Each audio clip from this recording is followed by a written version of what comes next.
Hello, everybody. If it's Wednesday, it's Warhammer, and that must mean it's time for another episode of Warhammer Weekly. Joining me, he's back again. It's Paul. What's up, buddy? How you doing? Hey, what's happening, nerds? I'm back again. I've lost count again of how many times it's been here. Um, I don't know. Co-host Is it pro just temp, co-host emeritus. Yes, is it just a rotating second chair of like five people now? Is that what this show has become? kind of. Yeah, sort of. Exactly. We mix it up every so often, but that's basically it. Yes. The relentless grind of people don't realize, like, I don't envy, like talent booking people. That must just be like so infuriating and frustrating. But like, the reality of the thing, like the relentless grind of finding people every week to talk to and like figure out a good topic and what they want to talk about. Nobody cares about this, but anyways, it's fun. That's what I'll say. So I'm glad that you're here, Paul. That's what I'll say. I'm glad you're here. And in fact, Paul is not just a guest this time. Paul, you're really the founder of the feast, because as Paul and I were talking, we were like, I was like, what do you want to do the show about? And he was like, well, hey, I did that recent video. And I was like, yes. Because when I watched Paul's most recent video, which we'll talk about in a moment, I was like, this would make a great show. And then I forgot, because that's how my brain works. But then Paul reminded me. And so here we are. We're going to be talking about the Edition Wars today. Begun. The Edition Wars have. Yes. So we're going to get into it. But of course, first, we've got like a little bit, a tiny amount. A poquito. There was a rumor engine again. There was indeed. There was indeed. And it is a guy holding a weapon. Yeah, guy or holding lady weapon. holding a weapon, I suppose. I don't know, really. Can't tell. I don't know. If that's a lady holding a weapon, she's got some beefy hands. That's for sure. It could be a man hand situation. Sure, absolutely. Yeah, I mean, it is the age of Sigmar. It is the highest of high fantasy worlds. I would not put past any lady's hands in this universe to be that large and muscular. By all means, absolutely. But exactly, this image tells us nothing whatsoever. I agree, Blue Joe. I love rumor engines like this where it is completely obvious what you're looking at, right? Like, okay, it is a hand holding a weapon. Very clear. Yeah. You've told me nothing. This is nothing. It's just that meme where the kid's looking down at the thing and he's like, this is nothing. That's what this is. Yeah. The only thing I can say is if you look at the highlights, it kind of indicates just how big that hand is. Sure. So could it be an ogre? Could it be a gargant? Something along those lines, that kind of size? I don't know. Let's hope it's an ogre. Let's hope it's a big gloved ogre hand. Absolutely. By the way, shout out to Heywo, who's in the chat, said, I am here representing the delegation of second edition. I don't think you're going to be alone. I'm glad to see they've elected you as their trade representative, the second edition folks. That's going to be a healthy size delegation. And in this case, and then Chris said, yes, but which emeritus? Great Secrets of Strixhaven reference there. Well, since Paul came up with the idea, he would be the emeritus of ideation, obviously. Okay. So congratulations, Paul. You're one of the more expensive emerituses. You also can ancestral recall whenever you want. So that's nice. You got that going for you. And I will be the one, the emeritus of truth or whatever, that cuts swords to plowshares and just turns you into farmers. That's what I think we're going for here. Okay. So obligatory magic reference done for the getting episode. them in early. That's right. Everybody take a drink. Okay. I was at MagicCon this last weekend, so it's on the brain. Nice. The only other really bit of news we had was there was a very fun article that broke down cog forts, and it got me very excited, not because I care how a cog fort allegedly works, but because it showed me a lot more of what the cog fort looks like. Like, they took it apart and they had more like details to it. So I get to start planning how I'm going to scavenatize this thing. That was the real reason, because all of this has got to be, I'm just like, I'm looking at this like I'm buying a house that I'm going to completely knock down that wall. We're going to put in some, tile over here, good backsplash, all that kind of thing. Put some warp stone over here in the corner, that kind of thing.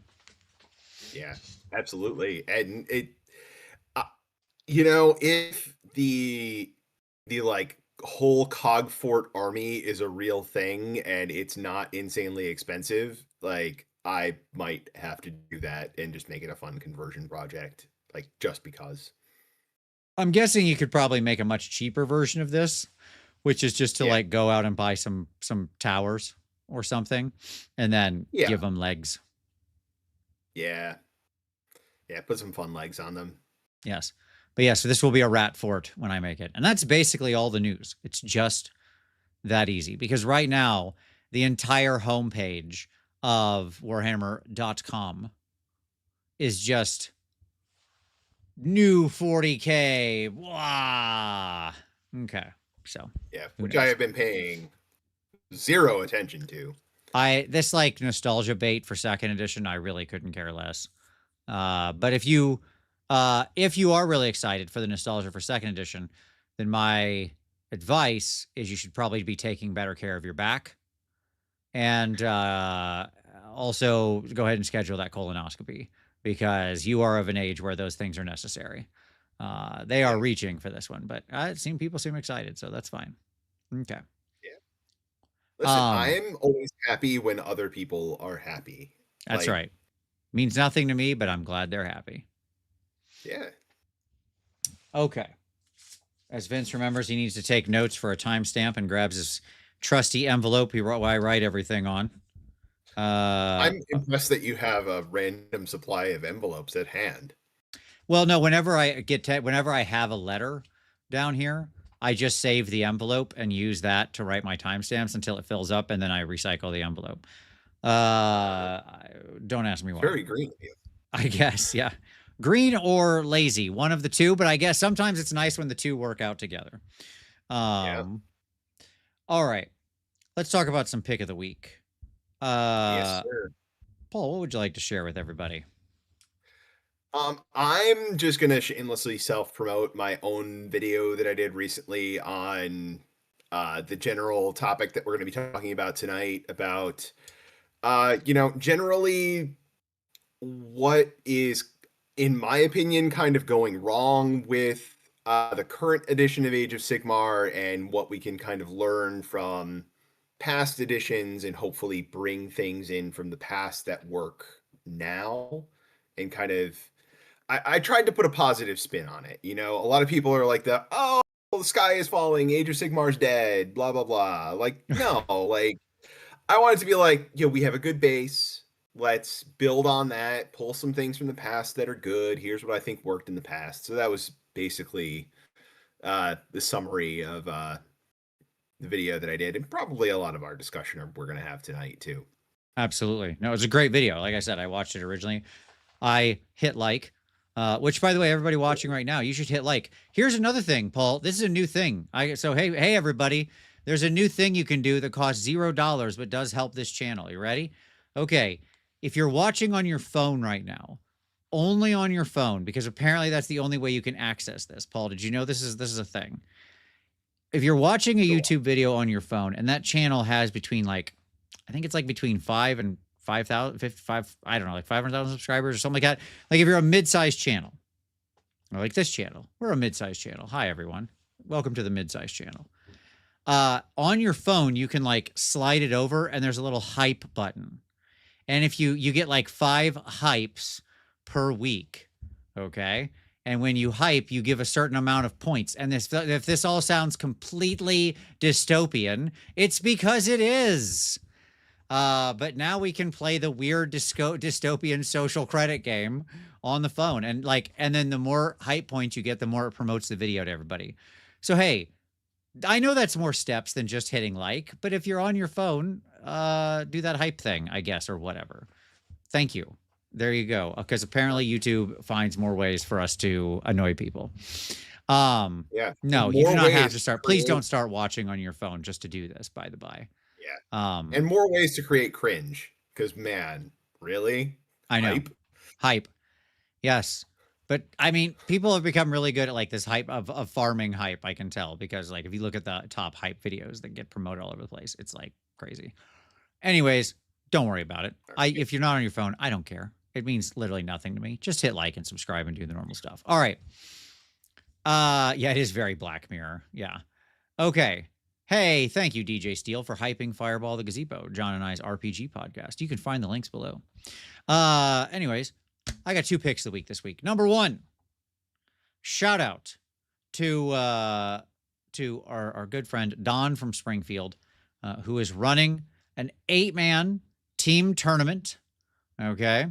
This year they already have 12 8-man teams signed up. But they're trying to make room. They're making room for more. So if you're interested in a big 8-man, that's wild, team tournament, then you can check this out. They also have added team tournaments for Kill Team, Blood Bowl, and MCP. So no matter what you're interested in, they got you covered. The event is called Summergeddon. Summergeddon. The link will be down below, but just summer, like the season, Geddon, like Geddon, Summergeddon. You can find everything at summergeddon.com. Check it out. That's my first pick of the week. It was a really cool event last year, and I hope people go and check it out this year. Also, shout out to our good friends, Scott and John, who the most recent episode of TUP was comparing the investment potential of Magic versus Warhammer. To be clear, both of these are what we would call bad investments. Yes. Okay. But the comparison of the two to me is completely comical.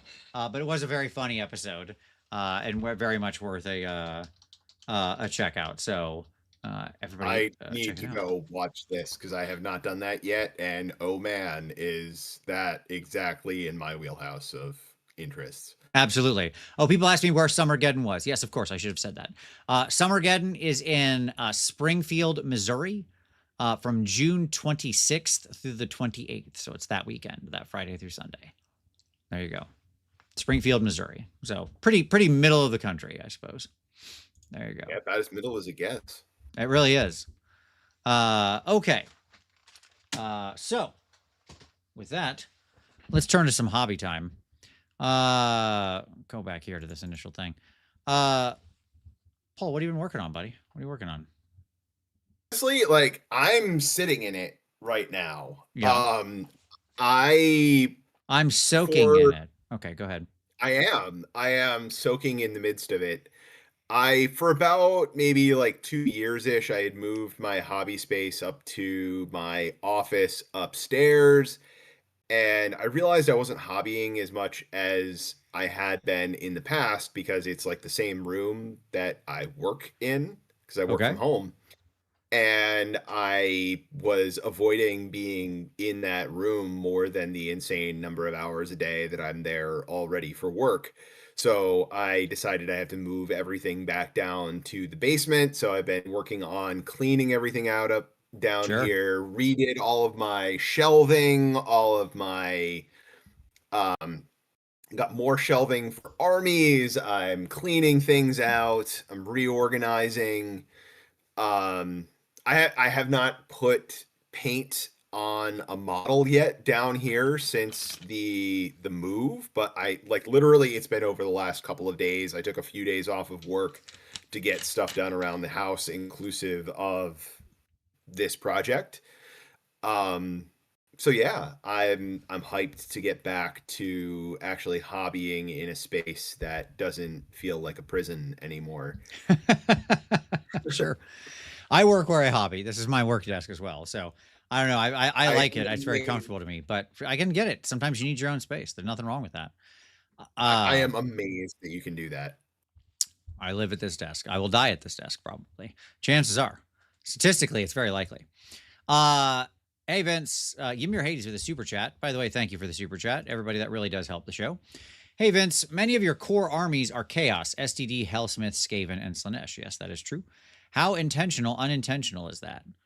I don't know. Chaos just appeals to me, I suppose, I guess. The aesthetics of those armies appeal to me.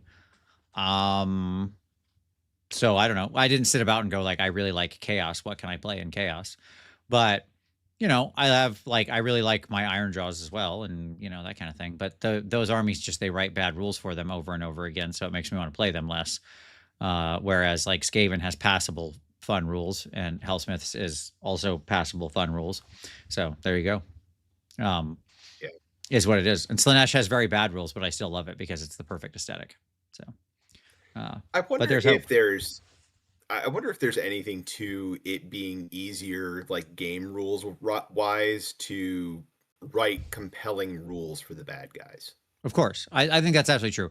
I think it's more like, I don't know if it's the bad guys or if it's like certain armies just allow you as the designer to be more free because they're such a top-down shop, right?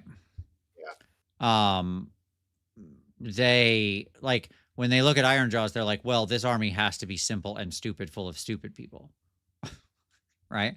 So it's hard for them to write like cool rules. Whereas when you're writing like, you know, Zinch, you can just be like, well, this is the army of geniuses that cheat for a living. We can do anything we want. It's like, okay, you know, it's that sort of thing. So there you go. Yeah. All right, my hobby time. I realized how dumb I was because I was working on a bunch of stuff, but then I like sprayed over it because I'm using the same figure multiple times to show something off. But I'm painting this fun little robot guy.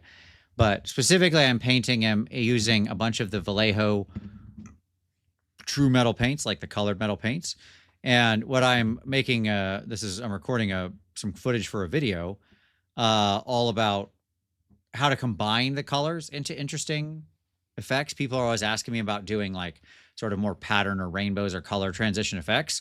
And I actually think most of the color shift sort of paints kind of suck. But with these new paints from Vallejo, with the colored ones, you can kind of layer on those effects and get those things, but in a much more precise, cool, not crappy way. So there you go. So at any rate, yes, I'm playing around with a bunch of these different colored metallics. So there you go. That's what I'm doing. Okay. Bill DeFranza, hey, just a super chat. No, didn't need anything else. Just threw it in there, and I appreciate you, Bill. Thank you. That was very nice of you. Keep them coming, folks. Absolutely. All right. I can't be chill about this. Vince, did you get a chance to check out Yar, the Pirate RPG? I did not. I have not yet, Bill. I will check that out though. It's one of the ones on my list.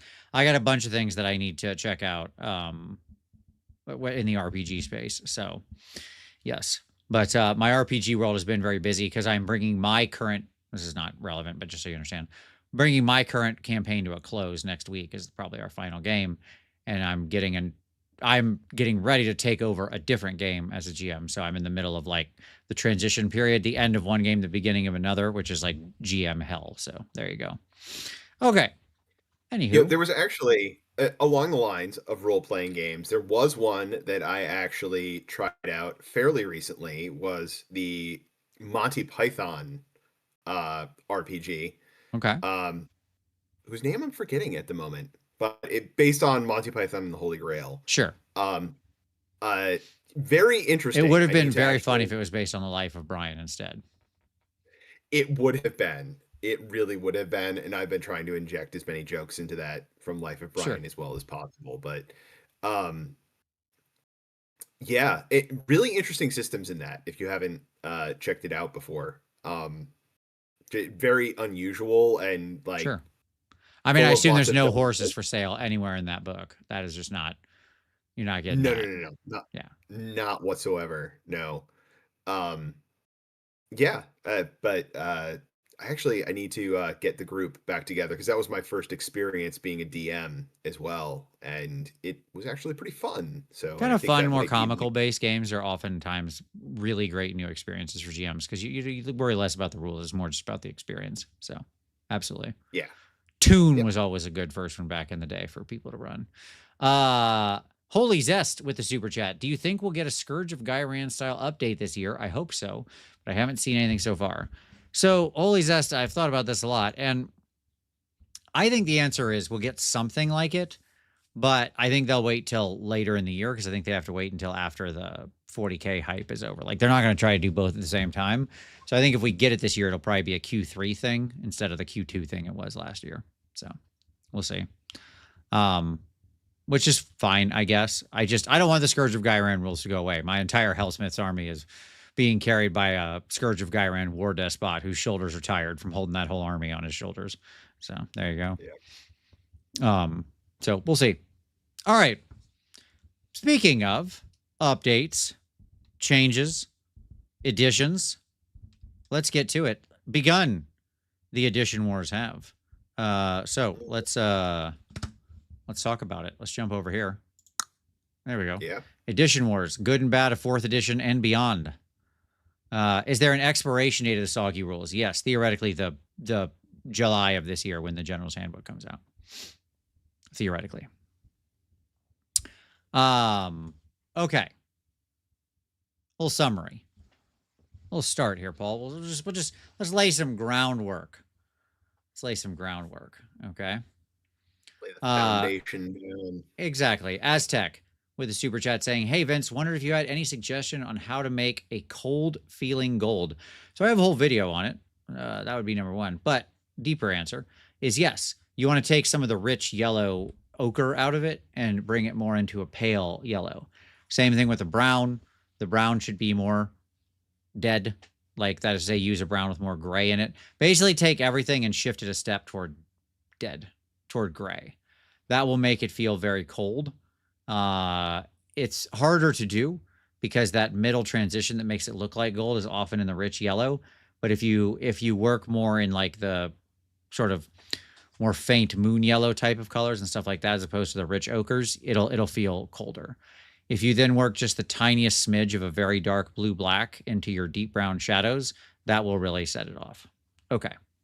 So there you go, buddy. I hope that helps. And I have a video, like I said, if you go back, there's actually a video I think is all about painting cold gold. All right.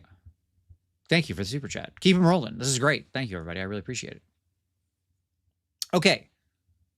Here's my summary, Paul. I think we can both agree that Age of Sigmar 4th edition has done many things right. Right? Absolutely. All right. Yep. But I'd say we also have some clear opportunities for improvement. I think that is also true, right? Yes. Okay. The questions we want to address today are, what should we learn from previous editions? What did we do right and forget about?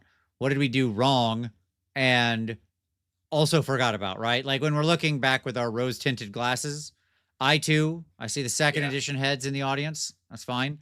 But there were some dark times in second edition as well. Things that were not as good. And we need to be clear-eyed about that. So we got to, if we're gonna build this going forward, we got to actually talk about what was good, what was bad, was the idea good and the execution bad? We're both, that kind of thing. Like we can separate all of that out. And where do we go from here? Does that sound about right to you? Wasn't second edition the edition that Tom finally broke down and made a detailed YouTube video about how pile-in actually works? Probably. I mean, keep in mind. I think that was the time period. Excuse me. I'm sorry, everybody. Thank you. I apologize. So, look, let's refresh our memories here. The game launches in 2015, July 4th, 2015. July to July, 2015 to 2018 is basically your no edition / first edition time period, right? The game kind of comes together in 2016 with the first General's Handbook. We get the 2017 General's Handbook, a true all-timer. Still one of the greatest General's Handbooks they've made. We go to 2018. That's the release of second edition with Night Haunt, right? Yeah. I don't know if the video still exists, but you can watch me getting my absolute teeth kicked in on Warhammer TV somewhere, because I was over in the UK for the launch of second edition, and Byron got to play. I think it was Byron. Who was I playing against? I think it was. Got to play like the brand new Stormcast, and I had to play like some busted first edition Elf Phoenix Guard army that just got absolutely slaughtered. So that was less fun. Yeah. But it was funny. So 2018 to 2021, obviously the last like 15 months of second edition were during COVID. Okay. So we only had like 21 months of actual second edition. And and second edition also had what many people consider to be the darkest of times, right? Which was like when which was a great time for me with Slanesh, when my keepers were running around making everybody strike last. Oh, great days. And then actually doing work was great. The one time in the history of Age of Sigmar where the community got together and said everybody should put a particular army on the shelf because it's too busted. Yes, we had to get nerfed 4 times, and then we have been like the army's been good and competitive, but it's been crappy ever since because they decided it's not allowed to actually be a fun melee army anymore, which meant I was less interested in it. 2021, we get our launch of 3rd edition, right? Mm-hmm. That's when we get our swamp bogglers. That's when we get the Dominion box of much hilarity that's sitting around en masse, being sold off much later for very cheap. Okay. You can still pick one up for 75 cents somewhere. Sure, absolutely. It's like a house in Cleveland, it's not exactly expensive. So you get, and it ain't appreciating anytime soon. So that was that whole period. That was like the 3rd edition time period, which everybody started with a lot of hope. By the end of the edition, I think people were right and ready and sick of it. You had your 6 packs and 12 packs of Varangard running around, all that kind of stuff.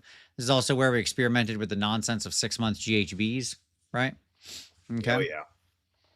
And then we launched 4th edition in 2024, obviously, with our Skaventide box.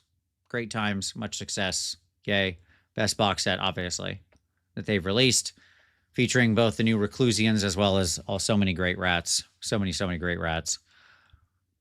And then that brings us to here, basically, right? 3rd edition was also the time of like the super swingy GHBs. Not only were they 6 months, but oftentimes they were just like crazy. So there's your basic history. There you go. That's the timeline. I should have made a timeline slide. I didn't even think about that until we were doing the show, but there you go. Remember the year when Magic was crazy? Sure. Yeah. Exactly. Derek Pitter said, do you think GW is likely to move the game in a better direction? Yes, I do. I do have full faith and confidence that they are. Because I think it's a bunch of people who love the game and are trying genuinely to make a game that a lot of people want to play, who have a pretty good set of instincts. I just think that, like, as it stands right now, because of a lot of business decisions that they're forced under, we've gotten a subpar product offering for a lot of 4th edition. I don't think that's the designer's fault. I think that's the fault of corporate suits who put certain requirements on what has to happen and when. And that, unfortunately, creates negative externalities. Because to them, it's just an infinite money printing machine. You just keep making stuff and people buy it, right? Don't worry about it. All right. I think we're probably going to discuss it further on future slides, but I think there's a certain amount of overcorrection for prior errors going on as well. That's right. Okay. But that's okay. You overcorrect before you fix things. You got to start. They had to strip it to the studs, I suppose. And so this is a chance to rebuild. Yeah. We're in a rebuilding season, as it were. Okay. All right. Let's talk about the good. I want to really hone in on the good stuff in 4th edition that we think should basically stick around or become a permanent feature of the game or never go anywhere, or only have minimal changes, whatever. Okay. Yep.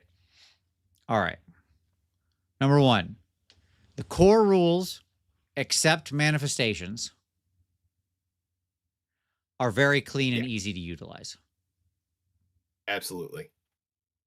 This is the best version of core rules that we have had. They nailed the core rules. There's very, very little that I would change. I don't think there is much as far as like I don't know what proud nails other than manifestations we would really fix for a new edition at this point. Yeah. Like within the core rule set, things are clean. Judge calls are rare. Timing is fairly obvious. Manifestations are garbage, and I hate them. I have one other thing that I think isn't very good right now, and that would be like some of the terrain rules. Like, yes, we have terrain rules at least, but like obscuring has got to go in its current form. It is nonsense. It's complete and total nonsense. The fact that the entire board just accidentally becomes obscuring most of the time is just like, all right, sure, man. Like, I thought shooting was a problem too, I suppose, sometimes, but woof. Okay. Yeah. But that's like a minimal thing. I think you look at the actual core rules and like not the advanced rules section, the core rules section, and or whatever. And manifestations are the big glaring like rules thing that I think bothers me. We could probably put faction terrain in there as well, but manifestations are just like such a rules nightmare. Like there's a difference between bad, like faction terrain doesn't cause rules problems. That is to say, I don't have questions about it. It just sucks. Yeah. Like being There's a able to difference. like charge faction terrain is weird. Yes, the number of times people have like, no issue. Oh, let's see, you're 9 inches away from my unit. Okay, great, cool. I'm probably not gonna get charged. And then you realize your faction terrain is somewhere in the zip code, and you're like, oh, never mind. Okay, it's a 4-inch charge to my faction terrain, and then they're just gonna charge that and pile around and attack me. Great, good, wonderful. Yes. Much success. Okay. Yep. So like, but that's bad. But that's not like a rules. Nobody's questioning the rules. You don't get a judge call about faction terrain, right? As far as clarity of the rules, it's clear. It's clear that it's bad, but it's clear.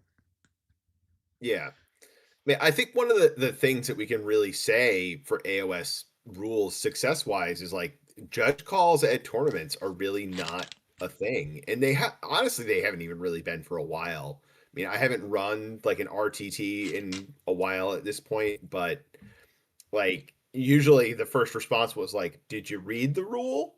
Sure. Did you read the war scroll? Can you read it out to me out loud? And that usually solved the problem. Yeah, absolutely. So we got a pretty good clean core rule set. Again, barring manifestations, which are a rules nightmare, and I hate them. Next thing, bravery leadership is dead. You had this in your prezzo as well, and I think you were dead on about this. This was always a Garbo stat. Like, I like the idea of people running away in a game where that's apropos and makes sense and works. Too many things in this game it doesn't make any sense for. It's not well integrated to the game. Like, this is a game, for the most part, of, like, normal people fighting normal battles where you would win through morale. Yeah. This is a game of, like, heroic titans and gods running around, smashing into each other with their super-powered forces behind them, right? Yeah. So, there you go. It being gone, good thing. And control characteristic, which replaced it, is also good. Now, all the rules around like modifying a control score by 3 or 1 or whatever are dumb. Okay. And I've noticed a trend recently where they're like realizing that like, oh, change your control score by 3 is nothing. That's nothing. Yeah. And they've started doing like, set your control score to 20 or add 10, like big numbers where it's like, oh, okay, actually that could matter. Right. Yeah. I mean, the next step is write GHB battle plans where controlling the board matters, but that's a completely separate discussion to this as well. Yeah. Okay. Yeah, exactly. Either no one should run much or everyone should be running from the Titan smashing everything, which wouldn't be fun. Yes, exactly. Like when a god walks on the battlefield, either no one's running or everyone's running. Those are the two choices. Yeah. Right? Yeah, exactly, Blue Joe. That's what I'm saying. Like when you're playing like a historical war game where it's just like it's a bunch of humans fighting each other, and it's like, I'm aware Cities of Sigmar exists, but even Cities of Sigmar has like a bunch of supernatural blessings and powers and clerics and things backing them up, and divine orders of priests extolling and things like that, right?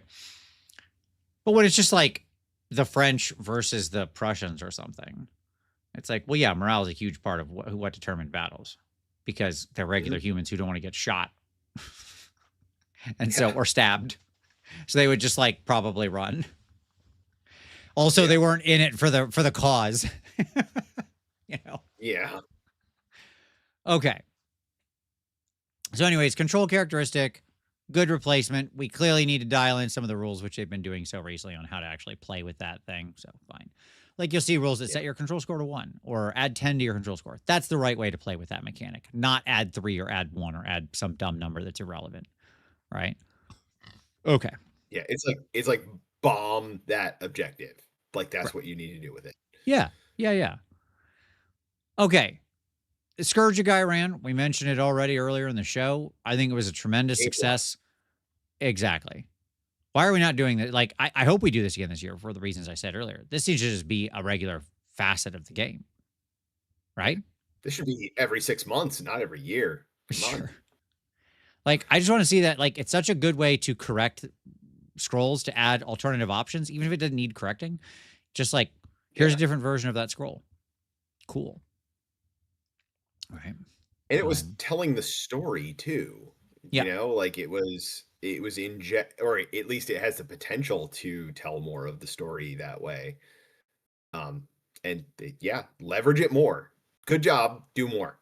Yeah. Like, do more of this thing. This is correct. And then lastly, another one from your list, which was Armies of Renown. And I agree with this one too. You had Regiments of Mhm. Renown, which I disagree with and I hate. Okay. But Armies of Renown, I agree with. I think Yep. Armies of Renown is like one of the most underdeveloped areas of the current edition. Yeah. Okay. 100%. I agree. Possible cabbage. Plus, like Scourge of Gyran motivates people to buy models they might not have otherwise considered. Yeah, sure. When suddenly there's like an interesting alternative rule set for a model that you otherwise had no use for, but that this new one does, you're probably going to pick up that model. What a great, like, how wonderful. You put out a PDF that made like hundreds, thousands of people go buy something. That's pretty good.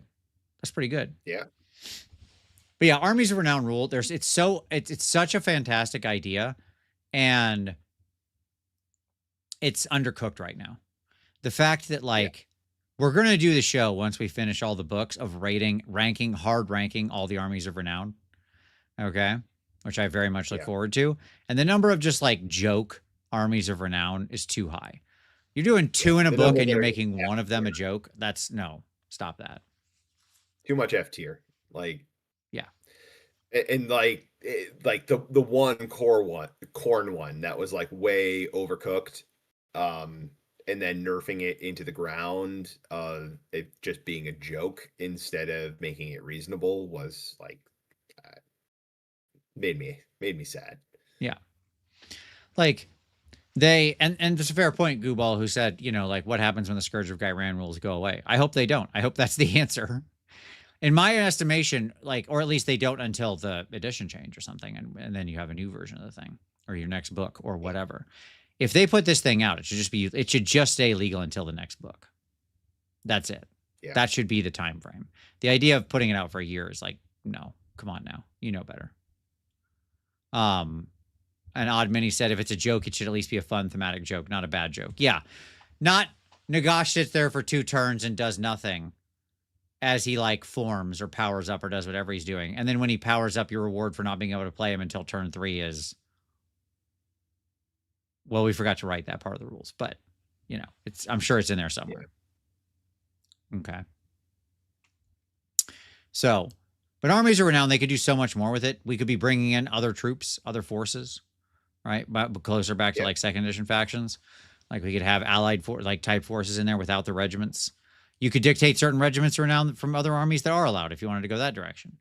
You could allow for completely unusual choices in there. In fact, I think Armies of Renown could be a real solution to the list building thing, which I would also not list as a good thing in the current edition. Yeah. Which we will talk about.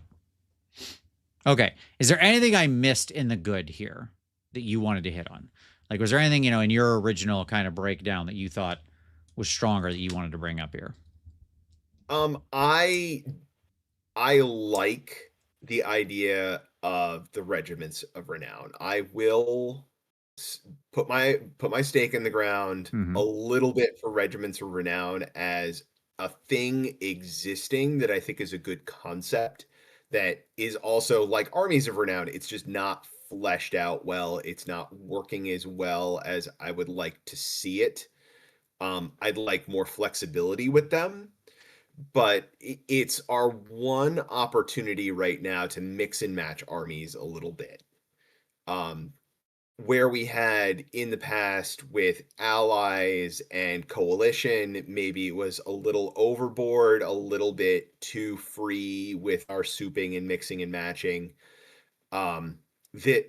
The regiments of renown, I think, are probably too restrictive, and most of the rules are very underwhelming. I think it's still good that it exists, I think. That's fair. And I want to address something that was in the comments, Paul. I didn't even know this existed. Faith Gotcha said the Tzeentch Army of Renown that lets you soup with Cities of Sigmar was the most interesting AOR I've seen so far, and it was unfortunately in a White Dwarf. Mechanically, it was undertuned, but it was cool. The White Dwarf Tzeentch plus Cities was such a good idea. I had no idea this even existed. What? Why would you put that in a physical magazine and not like make it available as a download online? That's insane. That's insane.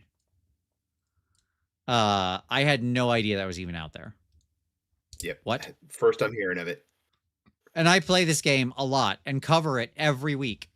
But I'm not reading White Dwarf. It's 2026.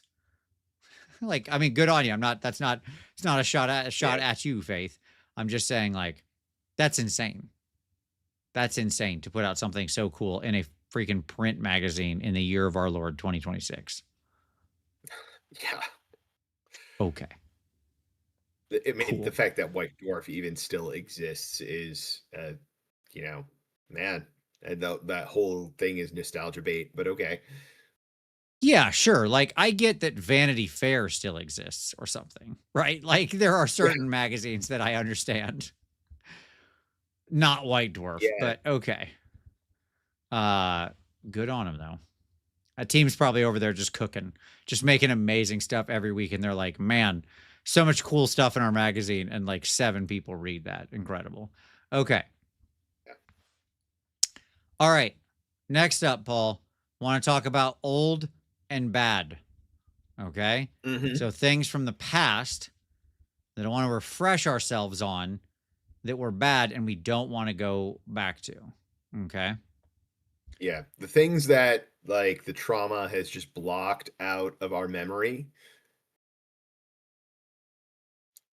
Correct. Yeah. Exactly.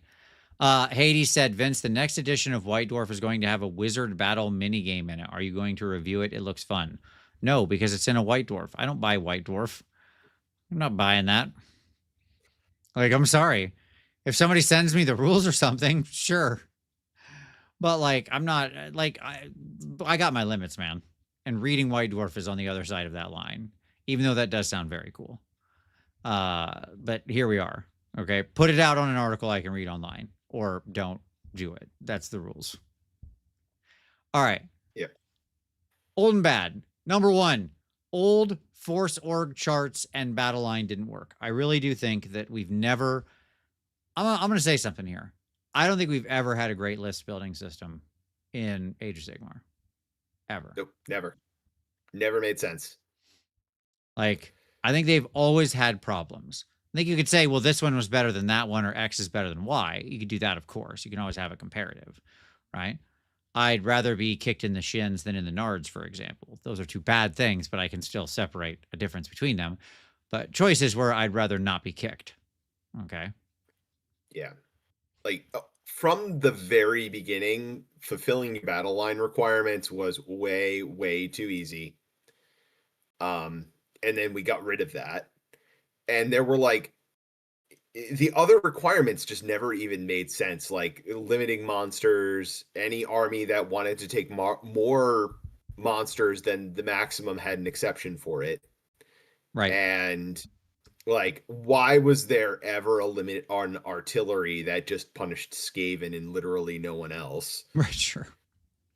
like it didn't make sense. It never made sense. The list building rules we've always had always warped some element of the game, right? Yep. Like, going back to when we first got points in some kind of way to build, there was always like some way that it was warping the game. Because if you were an army where your battle line was actually good or did something useful, you were just on a, like, you were starting off in a better place than an army that just had to fulfill attacks, right? That was just number 1. You're absolutely right about all these weird ancillary limitations, right? And you know, you could say like, okay, well, what about the four sword charts like in third edition or whatever, where it's like you took a leader and they could have, you know, they were in a certain formation and you could have like these number of things under them or whatever. Everything in there warped some kind of choice, right? Where it was like, Yeah. oh, well, this thing is you can take a regular foot hero up to like 9 wounds, but if it's 10 wounds, it has to be the big hero. And it's like, okay, instantly that sucked because that meant everybody who had 10 wounds was bad, which is like insta bad, right? Because they were like Yeah. whatever the level up of hero was, the like big hero that you couldn't have that many of. Whereas if you had 9 wounds, you were just the better version of the thing, right? Yeah. And so on and so on and so on, right? Now, there were things that I liked about that particular list building system, which we're going to talk about on an upcoming slide. I know it's in your Yep. list too. But on the whole, I just don't think we've ever nailed it. And the funny part to me is that I think that's because we're trying to make one list building system. I'll unpack what that means later. Okay. But that's what I'm going to say right now. Yeah. Okay. Interesting. Interesting. Mm-hmm. Mm-hmm. I am, you have me hooked now. Okay. Okay. Okay. This was another one that you called out that I thought was dead on. There's a bunch of points things. Like you listed one, but I think it's broader than that. There was a bunch of just points things that at various points in time have made absolutely no sense. Horde discounts being sort of preeminent among them, right? Where it's like, oh, if you take, you know, 10 of these, they cost 120 points each. But if you take 30 of them, they only cost 300. What? Why? 30's better. Yeah. I'm not Yeah, loading I think oranges on the back of a truck here, guys. What are we doing? yeah, one of my favorite ones were when like the last lot was free. Like Sure. you could take 30 liberators for the cost of 25. Like, why can I take 30 liberators in a unit and why are 5 of them free? Right. So just like it just yeah. It's another part of list building that was just really bad for a long time. Most of that stuff I am glad to see gone. But again, this is a place where we still have often struggled, right? Because like a unit, oftentimes there are many units in the game like this where the normal unit is fine. In fact, maybe even on the weak side. Reinforced, they're absolutely killer. Mm-hmm. Right? And the difference there is just massive because bigger units absorb buffs more efficiently and effectively. Duh. Yeah.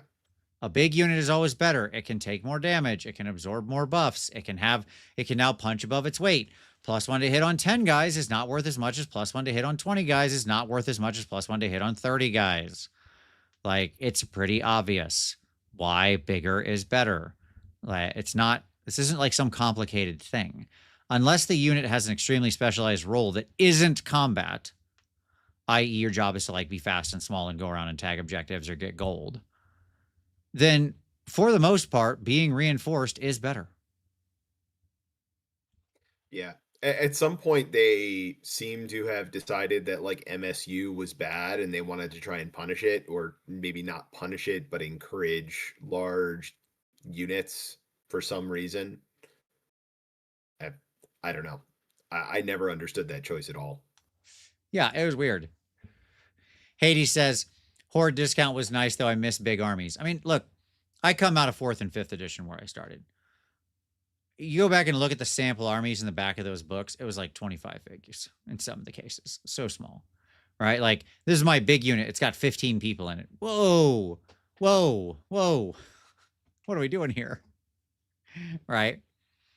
So I think probably different, you know, tolerance is there. That being said, I'm not against like certain armies having big hordes. Like, that's fine.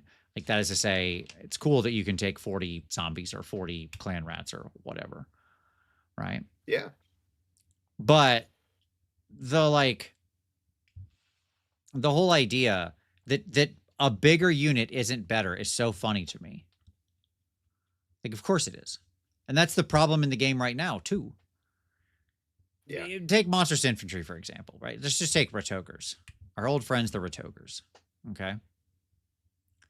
3 Ratogers, basically nothing. You might as well have 0. 6 Ratogers, real unit. It should just be a pack of 6.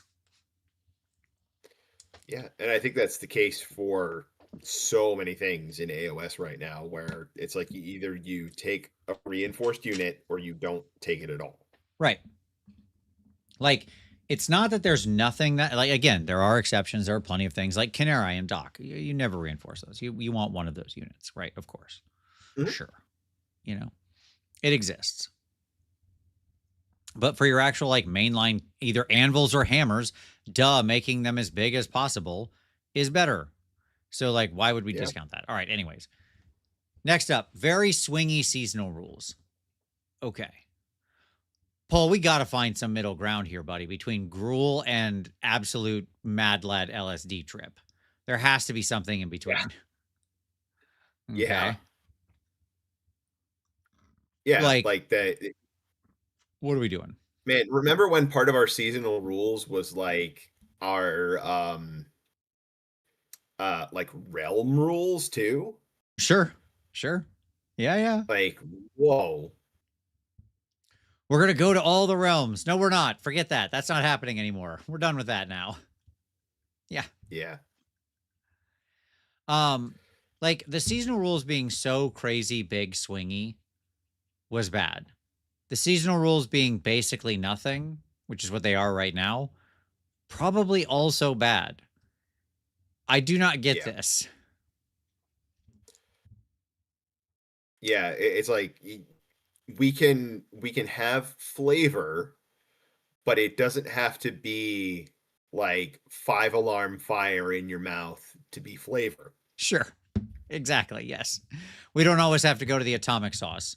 I like, I like more salt than most people, but, there's a difference between like salting something and then just taking the top off the container and dumping it on there, right? And or having no salt. Like, we can find the space. I refuse to believe it is impossible to find the sweet spot here. Okay. By the way, there's another thing that could go with variance. What's that? Or at least the neighborhood of the sweet spot. Right. It also makes sense that, like, this is one of those things. What I mean is, and I'll talk about it, where we could have more variance, more options. I'll get there. Okay. Only the general could use command abilities. I'm putting this in old and bad. You had this in your list as like sort of a discussion point on like reasons why the general kind of sucks now and is sort of a boring model, that the only thing that's relevant about him is that he or she can have one additional unit in their army, which I agree with you. In principle, the general is like a boring mod. It's basically nothing now. Half the time it's just auto-assigned anyways, because you take a war master. Right. Yeah. I mean, I think that your general being the only one that can use commands was bad. Yes. But I think overall, like, not having command abilities on war scrolls as a general rule, I think is kind of bad now, and having your general have nothing to do with issuing commands, I think, is bad. Like your general just doesn't matter anymore. Like, why even have that be part of the rules if it doesn't do anything? I don't remember the last time I asked somebody. It was probably 3rd edition, because I think there was like a battle tactic in there somewhere in one of the seasons that mattered, where I asked somebody, which one's your general? Yeah. Who cares? It's irrelevant, right? Like, it just does not matter. If I don't care as your opponent and you don't care as the player, it's literally just like a box that gets ticked.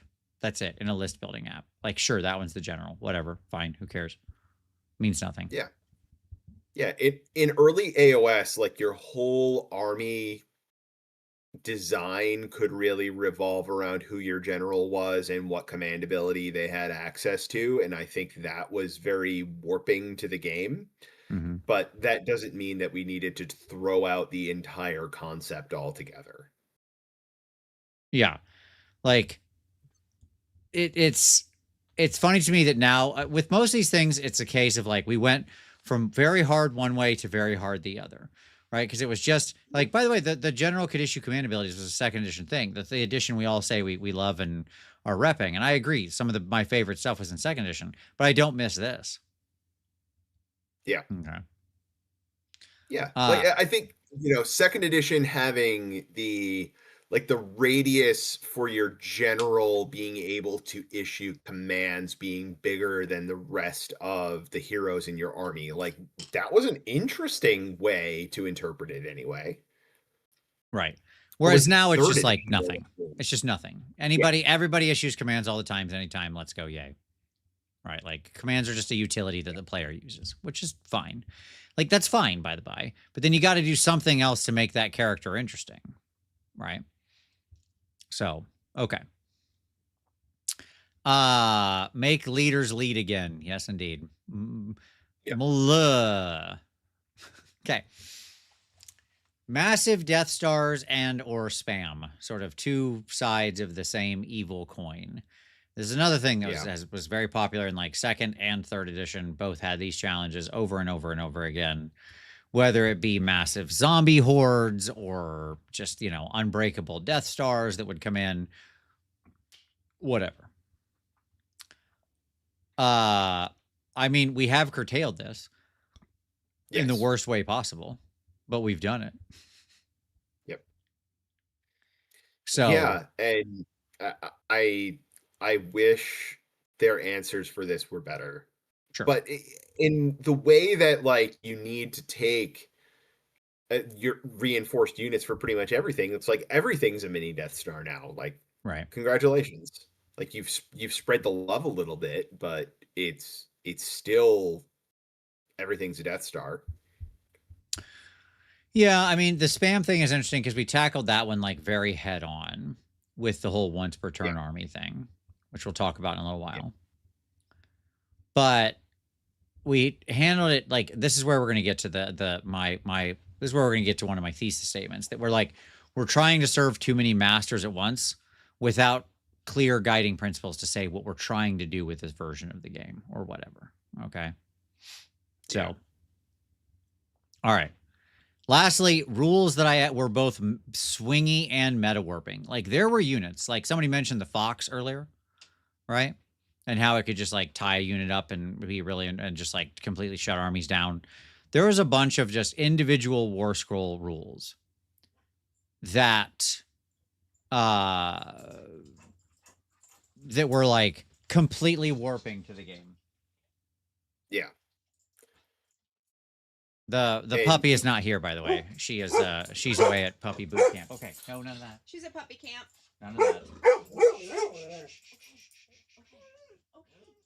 And this one is drugged up right now. Yeah. Hi. Oh dear. Yeah, she has an ear issue, so she's her pinia, whatever the flappy part of a dog's ear was all swollen. Mm-hmm. She got bit.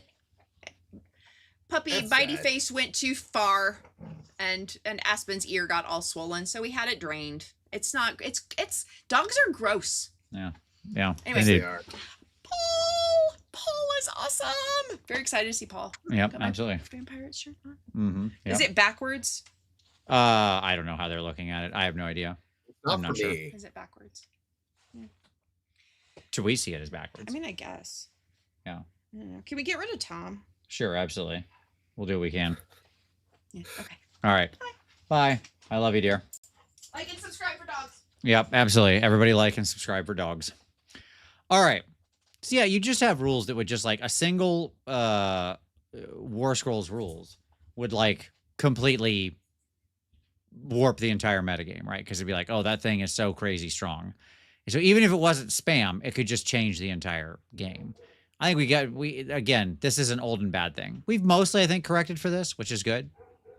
But once again, we've probably overcorrected. Right? So. Yeah.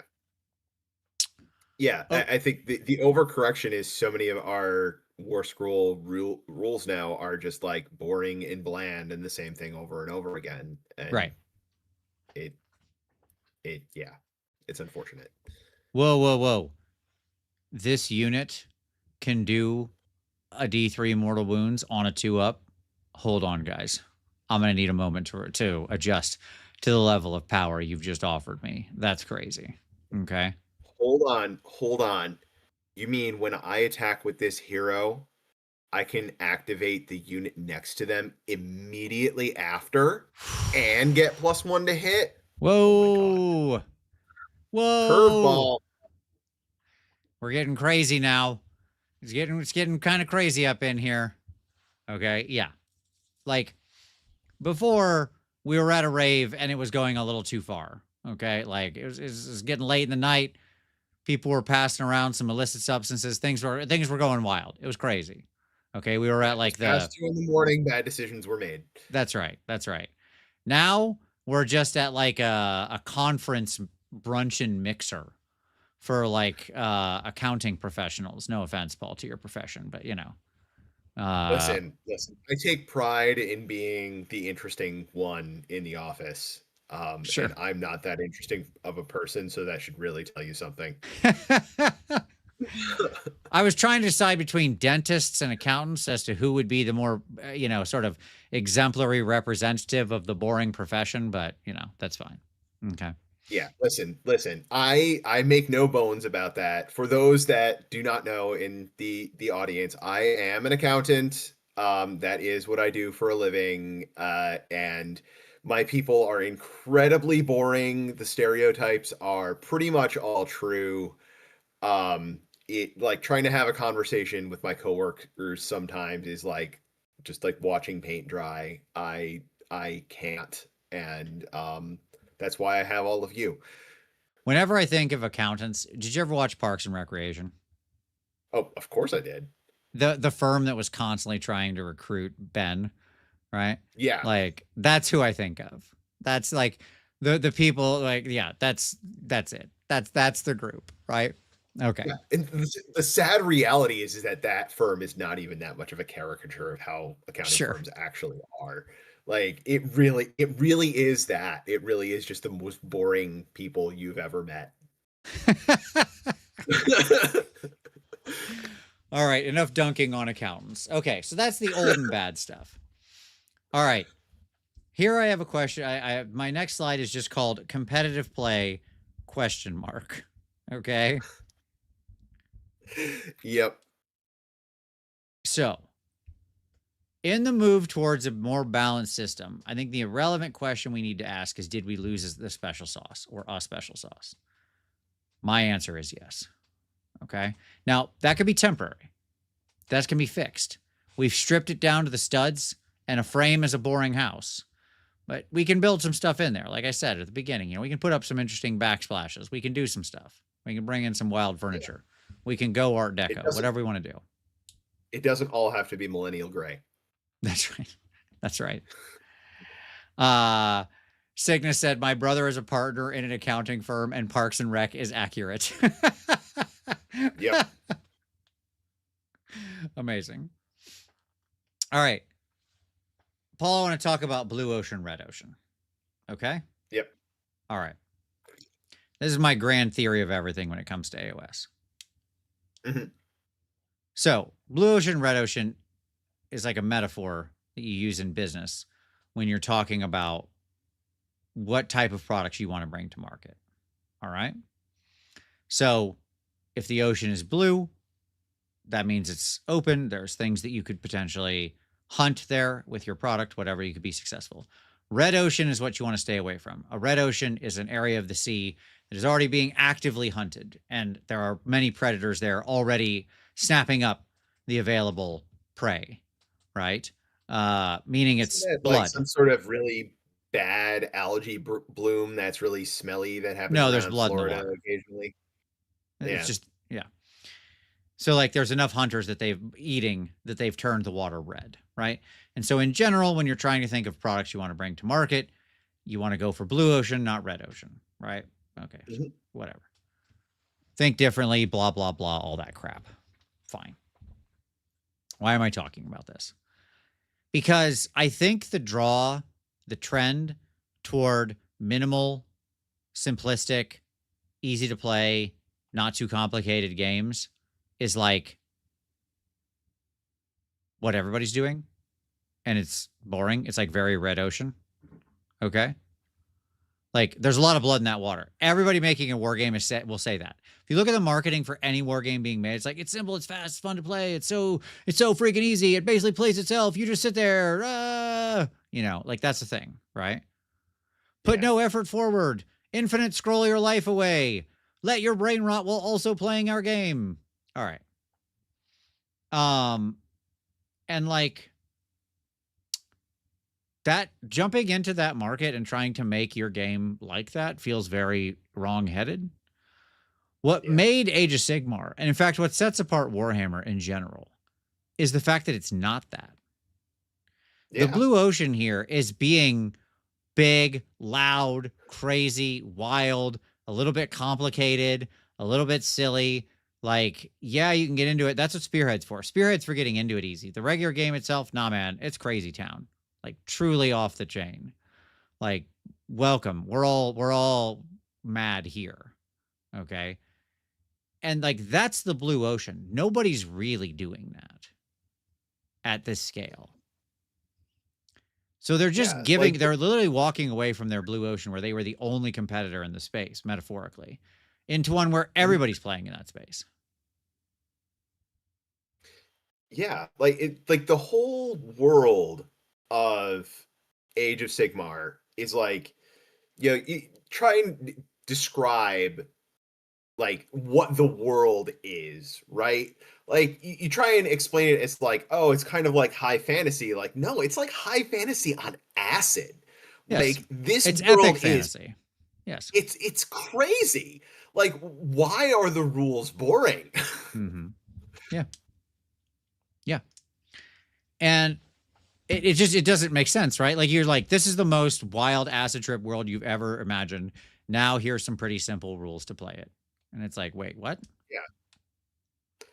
Yeah, like we're in a world where there's a plane where continents are trying to eat each other. Like, sure. No.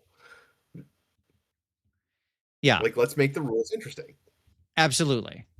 And so Cygnus said literally high fantasy. Yeah. Okay. Yeah. And I agree. Somebody's Blue Cho said if you wanted simple, fast Warhammer, you'd be playing 1-page rules. Sure. Yeah. Yeah. And that's where we started. We started with 4-page rules. Yeah. Yes. OPR obviously is much bigger than 1 page, but still, that's their whole point. That's their whole thing. Use your existing figs, play in a hyper simple system, right? Yeah. Okay. Mm-hmm. Okay. So, but the funny part about this, Paul, is that the skill gap is as wide or wider than ever. Like on the current simple rule system, the good player, like the slightly higher elo player, wins basically every time. Yeah. And like that happens when you simplify the game down. Like if you look at chess, the rules for chess are very simple. The skill gap between a good chess player and an average chess player is just mind-bogglingly different. Mm-hmm. Like it, and like we're bringing that into Age of Sigmar by having these more simplified rules where like when you can't win because of something like weird, quirky, random thing in the rules, like, okay, yeah, now it's just skill. But when you're up against a skilled player, it's just not even fun. Right. It's funny because the only element of that wild sort of completely unbalanced thing that still remains is the priority roll. Right. Yeah. And that's still like the one, that's the one thing. Right. That still is like a completely just total wild experience. And like, yes, they've done all the stuff to de-incentivize it. Almost every game I've played in the past 2 months, which is many, has been decided by a double turn that was just taken at the right moment. Even with the reroll, even with everything. Like, not every game, but I would say 60% of them, okay, is decided by a double turn just taken at the right moment, where you're just like, yeah, YOLO, let's go. Like, it's the right turn. Punch the Whopper button. And that's it. Game's over. Right? In both directions. So there you go. Heywo says, we see this in fighting games. They've also been trending for simplicity of inputs, but when they do that, the good players win 100% of the time. Yeah, absolutely. Yep. Like when you streamline things like that, you're just making it so the skill gap applies even stronger. Like other players can't, there's no blue shell mechanism in this game, right? Yeah. Exempting again the double turn. That's like the one blue shell that's still around. Okay. Yeah. There used to be so many things, and like, the Spike hates random, but there were those kind of random swingy things that happened that it made it always feel like you were still in the game and didn't want to just, if you were behind after the second battle round, concede because you knew where the game was going. Right. Yeah, a lot of games, honestly, right now, you can just you can wrap it up pretty fast. Like you get into turn 2 and you're like, yeah, okay, well, I'm not going to dig my way out of this. We know where this is going. It's not every game, right? Why is it bad that the better player wins, the Fallen Monk? This is a great question, right? You might say, well, don't you want the better player to win every time? And the answer is because that will not be a successful game, the Fallen Monk. You will actually be quite a minority game because there are already many games that are highly determinative based on skill, and they're quite perfected. Those are things like chess and stuff like that, right? With a game like Warhammer, where there is quite a lot of competition in the market, you need what you need the two most important elements of game design, and that is suspense and surprise, which are two very different things, by the way. Suspense is when you have a known buildup to a high tension moment. Surprise is when something happens suddenly that changes the face of the game. Okay. So suspense and surprise. And like chess has basically 0 of those. It's a very successful game. Okay. It has some suspense. It's very low on surprise. The professional sports contract to this exactly. Soccer is like an ultra high suspense game because the ball tends to just move around back and forth a lot and not score very much, right? Whereas like football tends to be a high surprise game.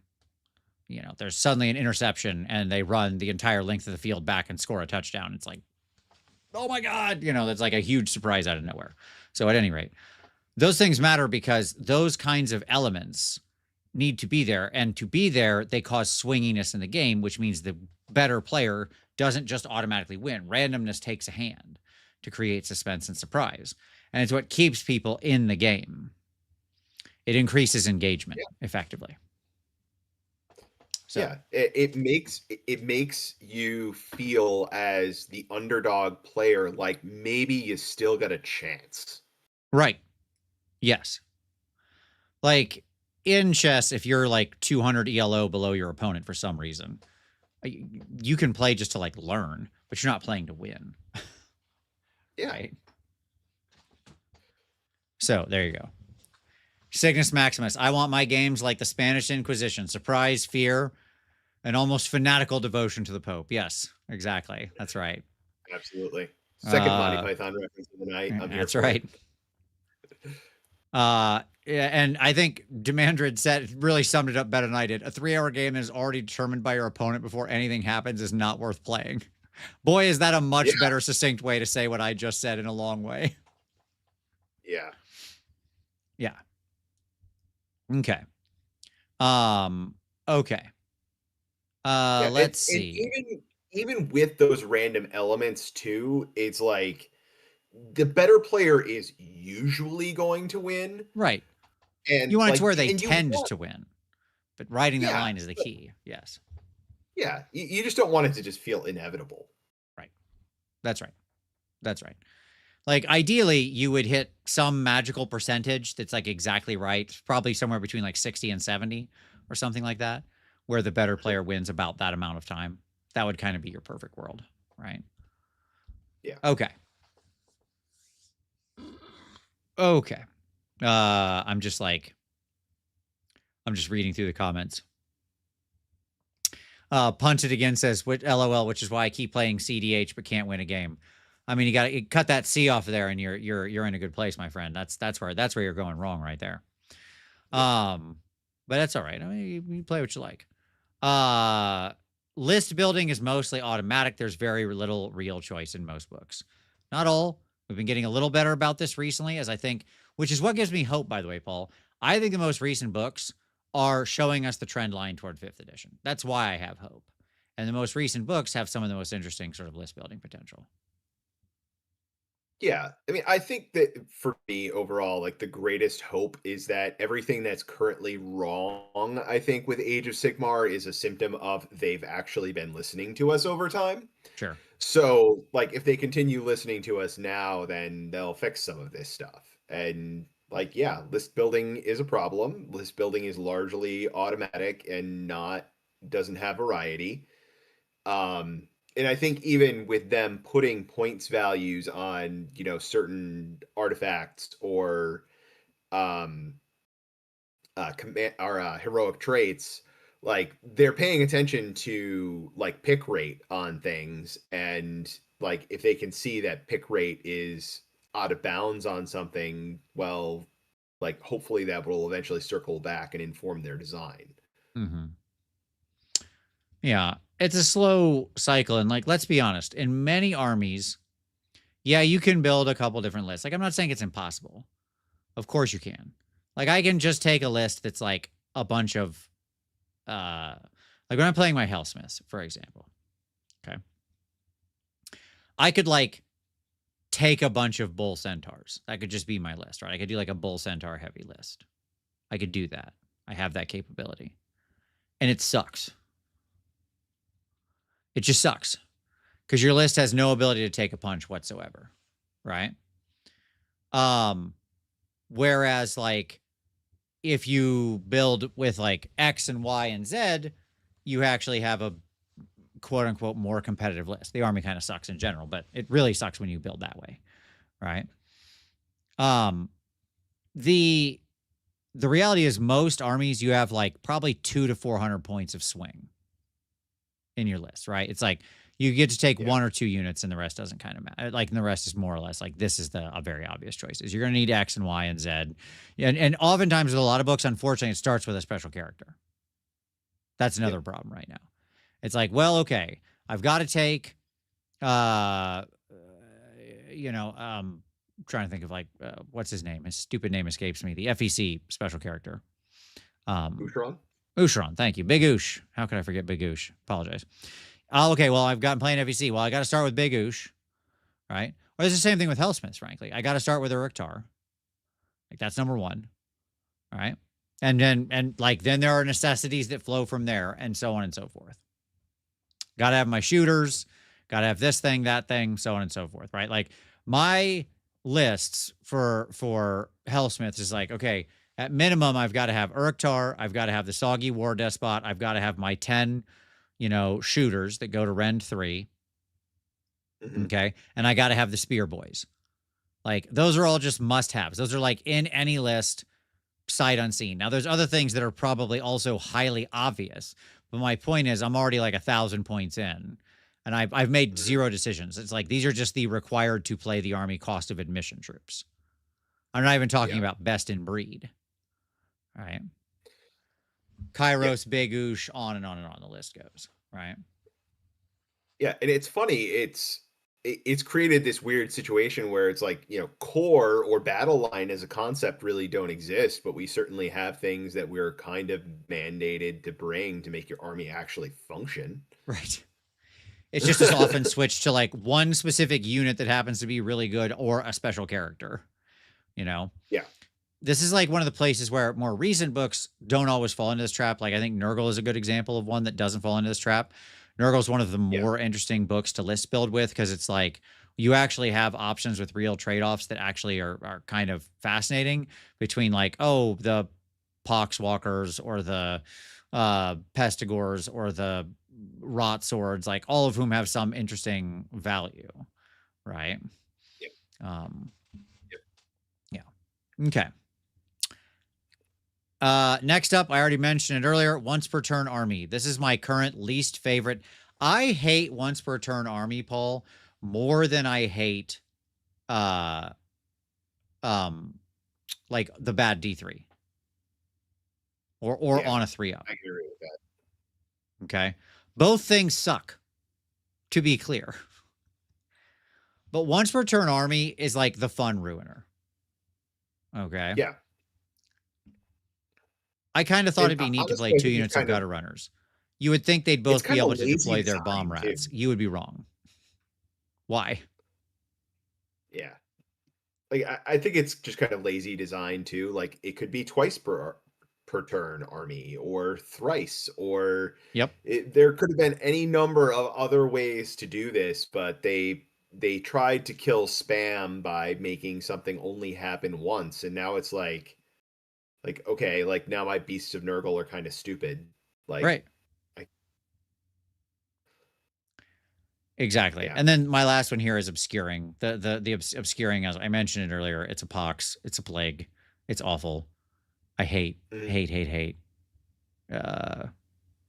like a little piece of dust. It's like floating around in front of me here. It's like in the camera. Looks like I'm in the upside down. I hate obscuring. I hate once per turn army. Frankly, I hate the bad D3. I'm just going to add it here because it also makes me angry. There you go. Bad D3. I officially added it to the list. Like, these are just bad rules, right? Every one of them is boring and like, yeah, there's some call for something to be on a 3-up, of course. That's fine. Yeah. But the amount this stuff gets overruled or just overused, sorry, not overruled, overused, just put like stapled on everything. And that's because we don't have the right like list building mechanics at the beginning. We don't have the right trade-off mechanics in the thing. This is something you talked about a lot in your Prezzo, and I thought it was dead on.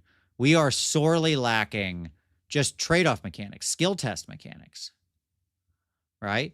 The 3-up is there to be a replacement, a crutch for an actual skill test. Yeah. Like, just let me make a choice. Treat us like grown-ups. Right.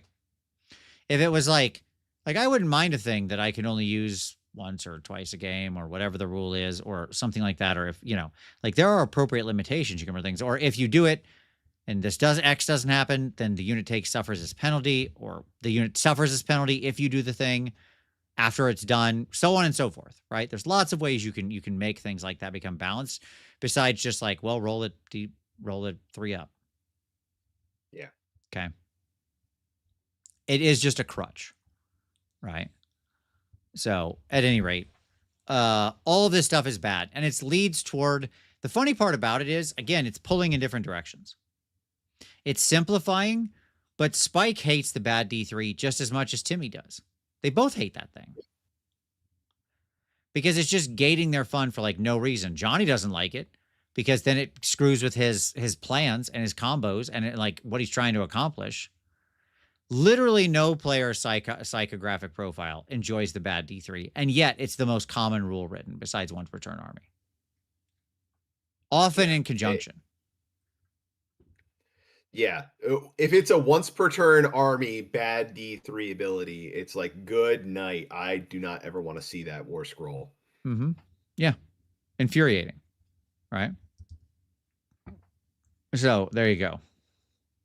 And like, that's what's funny to me is we've fallen into these traps. We went to where like, okay, we're going to make this a more competitive, balanced system.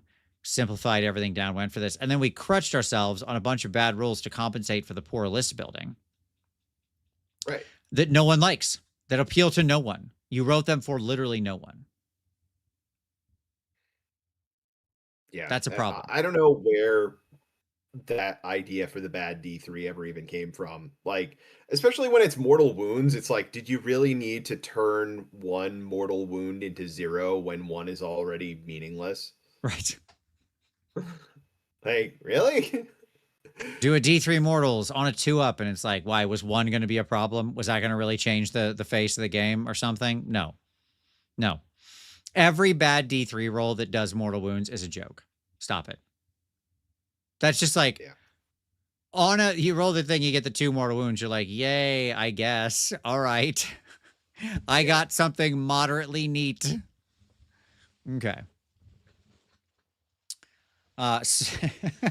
Reloria says, I'm so happy that brutes are the perfect war scroll. Well, you're not wrong. They are pretty awesome. They are pretty awesome. It's a shame that the army itself doesn't just gets flatlined by so many other forces out there right now. Okay. Old and good. Let's harvest, Paul. We're going to harvest. Okay. We're going to draw those old good things, or at least the idea of them, even if their execution wasn't perfect.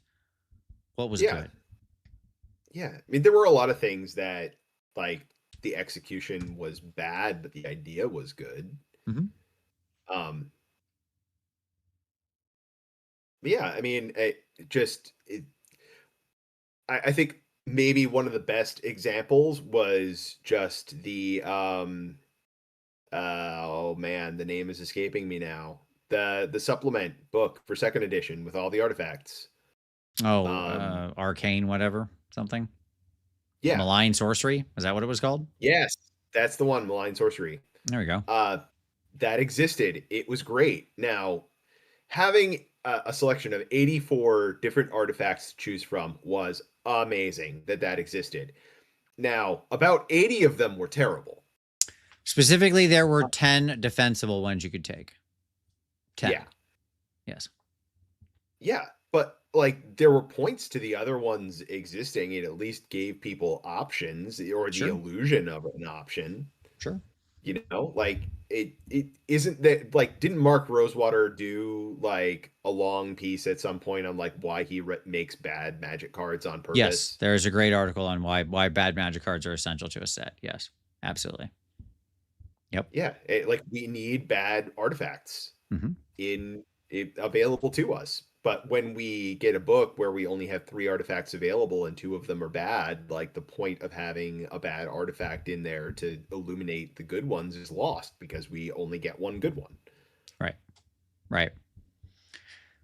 My list here of the old and good were richer battle formations with actual choices. Now, here's the first thing I'm going to say. I actually am not a huge fan of the way battle formations were in second edition. They oftentimes kind of frustrated me for various and sundry reasons, okay? In execution. But conceptually, what they were doing and what they were allowing was exactly correct. Right? Yeah. Like 100%. There were things I would tweak, things I would change, things I wouldn't require or would, or I'd give you a different kind of choice or whatever. But the idea of the thing was exactly correct. Yeah. Okay.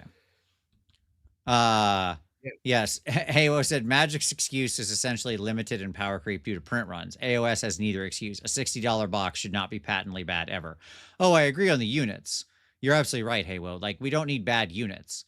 But like when you're comparing to magic items and stuff, I think magic items that are mostly bad, except in 10% of the cases where they could have a unique and fun use, that's a different story, right? Well, I think that's what I would argue for. Arden Throne with a super chat saying, "Give us back, smashing and bashing, you cowards." Absolutely. Oh, Iron Jaws. It's yes. Okay. That was an amazing rule, and I'm so sad in a way. I know. Well, that army wasn't allowed to have fun. Their rules were on a constant upward trajectory, like 4 books and printings in a row. You can't. Line doesn't only go up, Paul. So there you go. So yeah, the battle formations, the battalions, whatever you want to call them. Yeah, but the rules also cost you $100 per book, Vince. Well, all of the rules can't be bad. I didn't say an army. But what you would, that's not what I said. That incorrect. That heroic trait did not cost me $100. Okay. What should be in the book is a set of a lot higher number of heroic traits and artifacts and things like that. Options, some of which are generically bad, but good in specific situations if you build to a specific force. One with nothing is a terrible magic card. 1 black, discard your hand. That's a terrible magic card. Patently. It is also one of the most sideways busted magic cards ever printed for comboing off. Okay. Yep. So like, that's what I'm talking about. Doesn't even be that extreme, by the way. All right. I didn't say bad books. I didn't say bad units. But sort of generically bad versus bad all the time, or absolutely no use, are two very different stories. Okay. So anyways, back to battle formations. Yep. Yeah, you're exactly right. Like, they just added such flavor too, Paul. I think you used my army in your video, right? You had a picture of my Whirlwind's Edge army, the Tempest Eye Force I put together. I love that army. As soon as that edition was over, boom, our whole army got retired. All that work. Done. It just sits on a shelf now. Useless. Yeah. And understandably, like, a project like that is not going to be evergreen. But I mean, they not only killed that particular army for you, they just killed that entire concept. Mm-hmm. Like, that particular battle tome was it had so many good design concepts in it, right? Like, the sub factions were so interesting. Like, they felt like a totally different army while still being the same army. Yeah.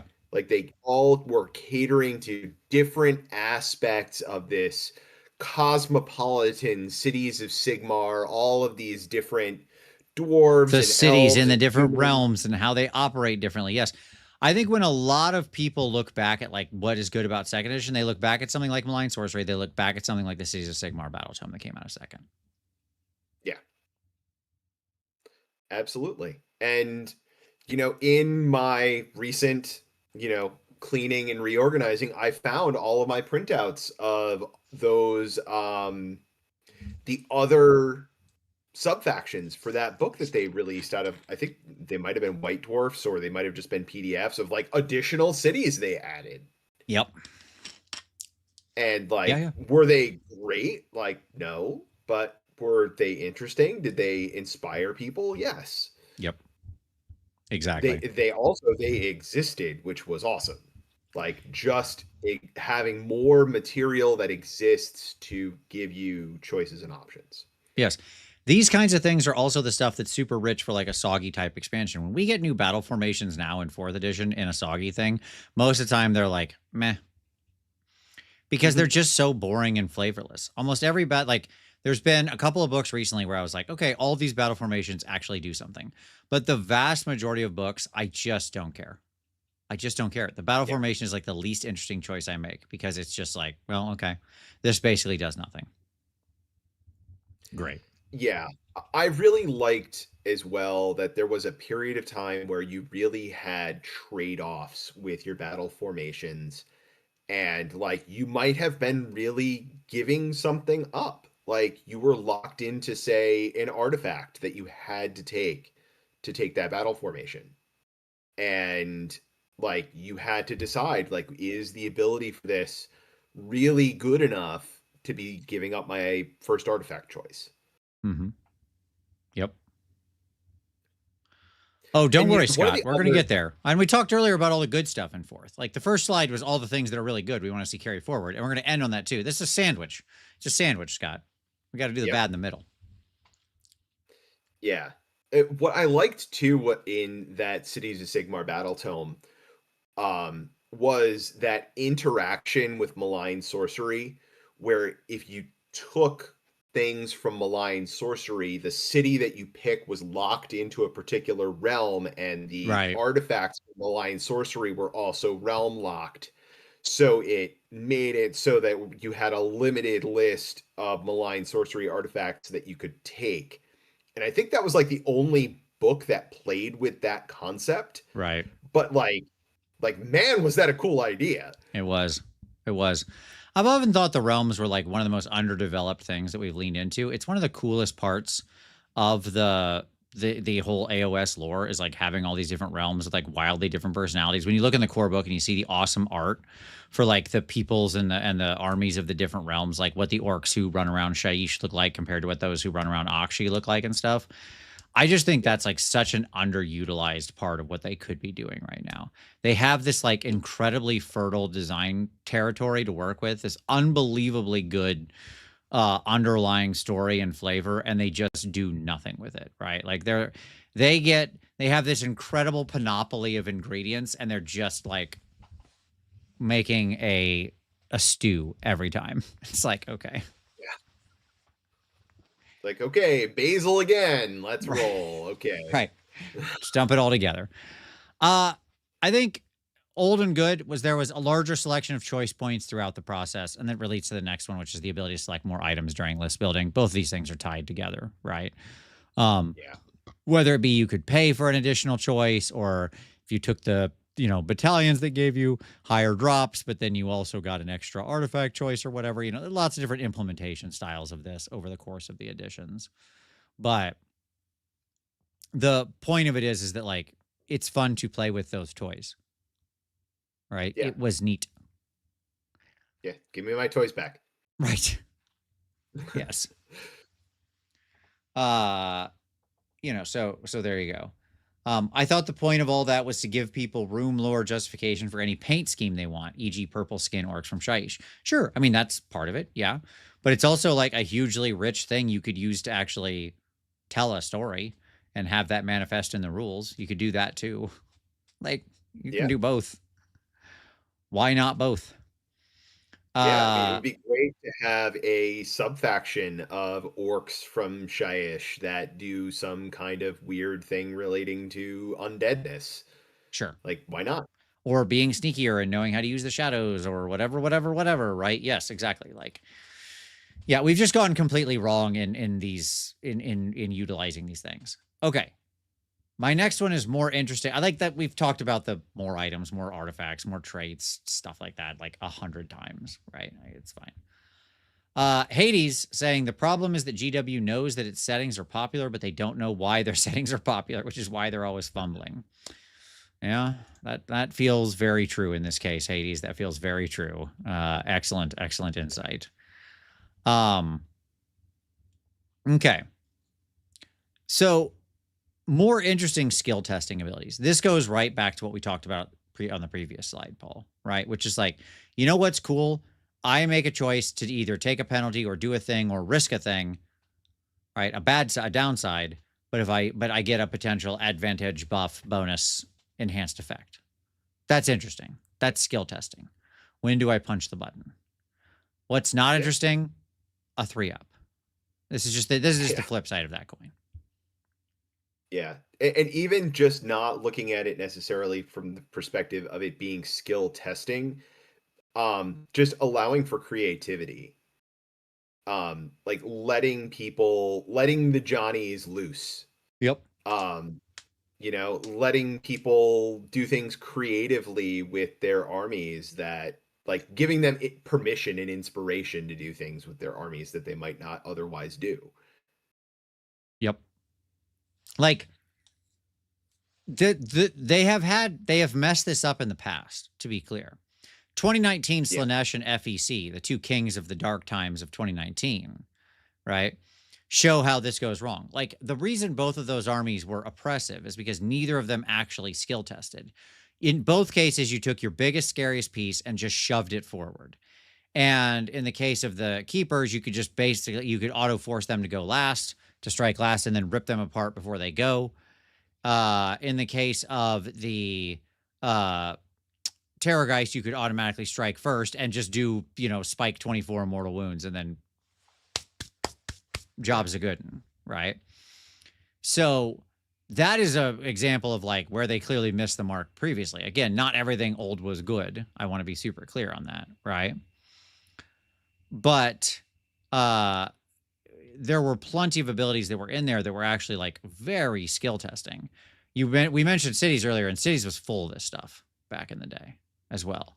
Yep. That entire Tempest Eye army I played was like skill testathon 9,000, right? Having to know exactly where you're moving and your ranges and all this stuff. Like it was an incredibly careful army to play. I felt like I was just like, doing that, like the meme with the math coming at my face whenever I was playing that army, right? So yeah. That's what I'm saying. Hammer down. I just said it wasn't skill. I just said it wasn't. I said that was part of the dark times. Okay. But like, yeah, so at any rate, there you go.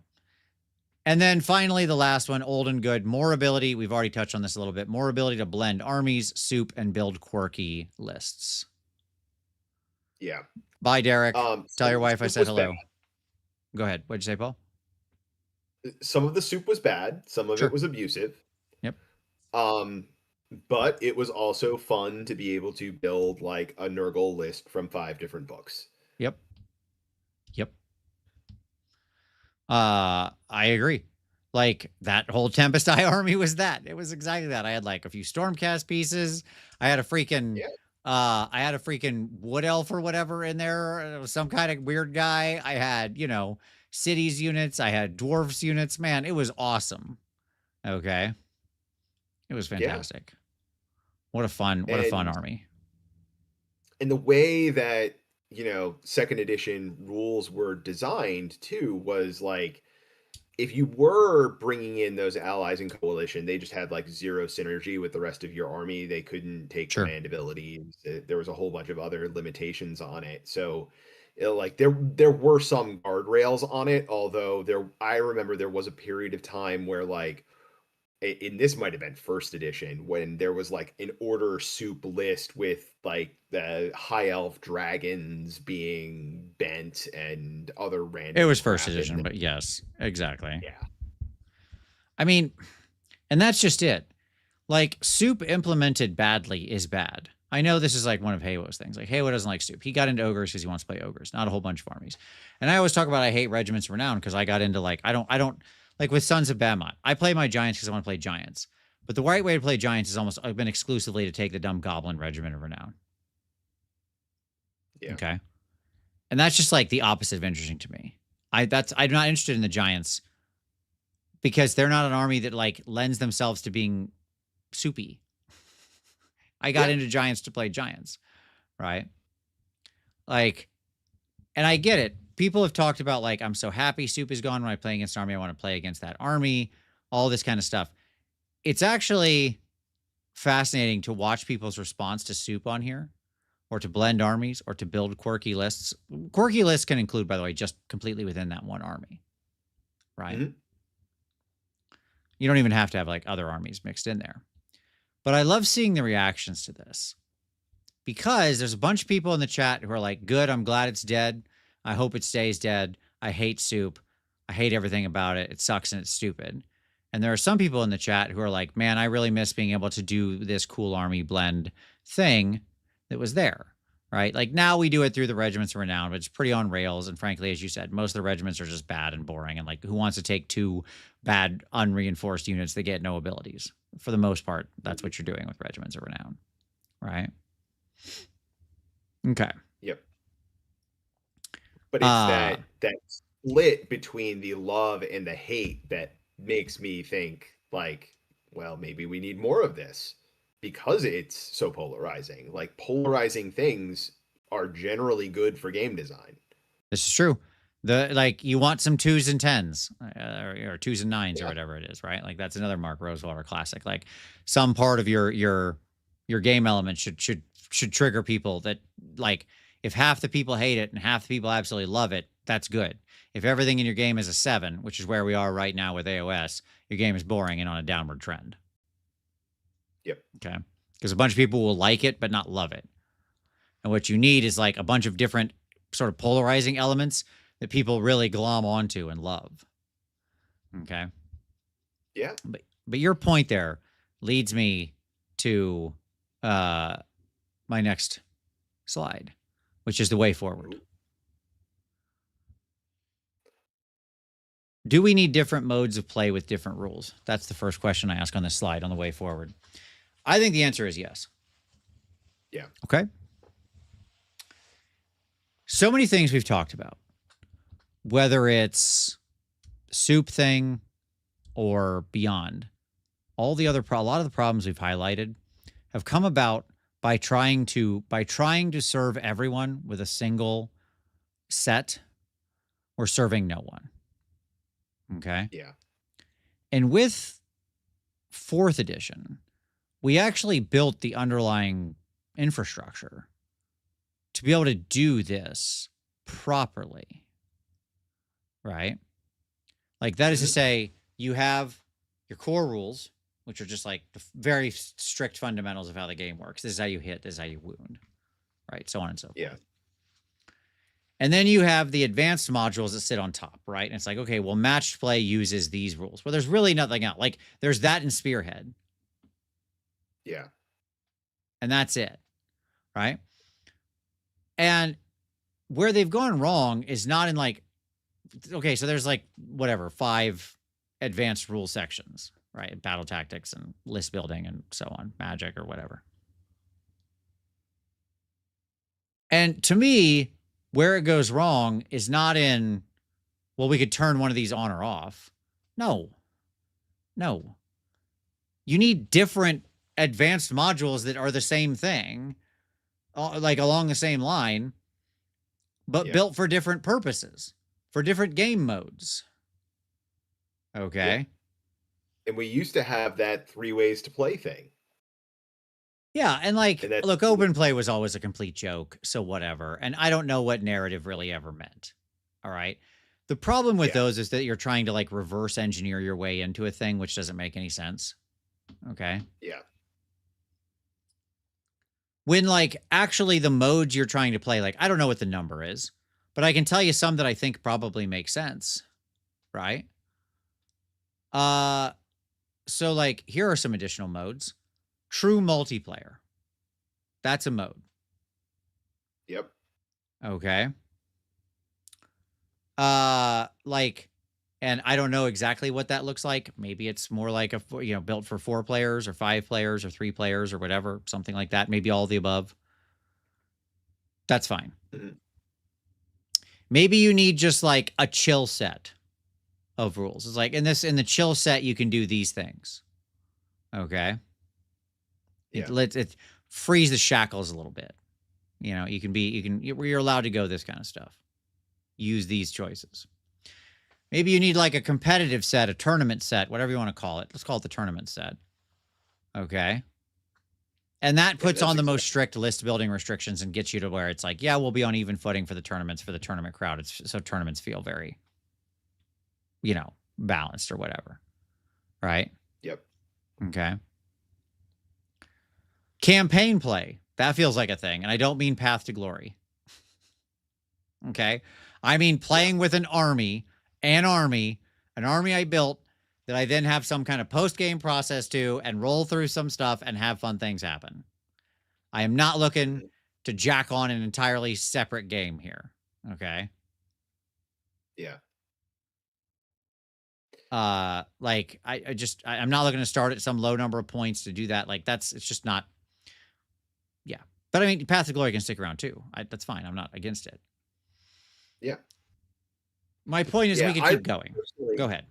Yeah. I personally really like the idea of having like a standard match play. This is the like heads up head-to-head game that you can play a pickup game with anybody. Yep. Right. And then having like, okay, here's tournament rules. Mm-hmm. Like, I think that kind of differentiation is where we're kind of missing right now. Like they built match play to be tournament rules, I think. And they've kind of let the majority of the audience languish as a result. Yeah, exactly. Teams would be another one, by the by. Yep. That's like very obvious. Like not teams or just doubles, like 2,000 point people. Yeah, what UT Rage just said it, right? Yeah. Like these are just obvious different modes where you could put different places, put different rules into effect. Right? Like, and the biggest advanced module that I would see swapping in and out all over the place here, like maybe magic stays the same in most of these, right? Yeah, sure, you cast spells on 2d6, whatever, blah, blah, blah. Okay, fine. Right? Yep.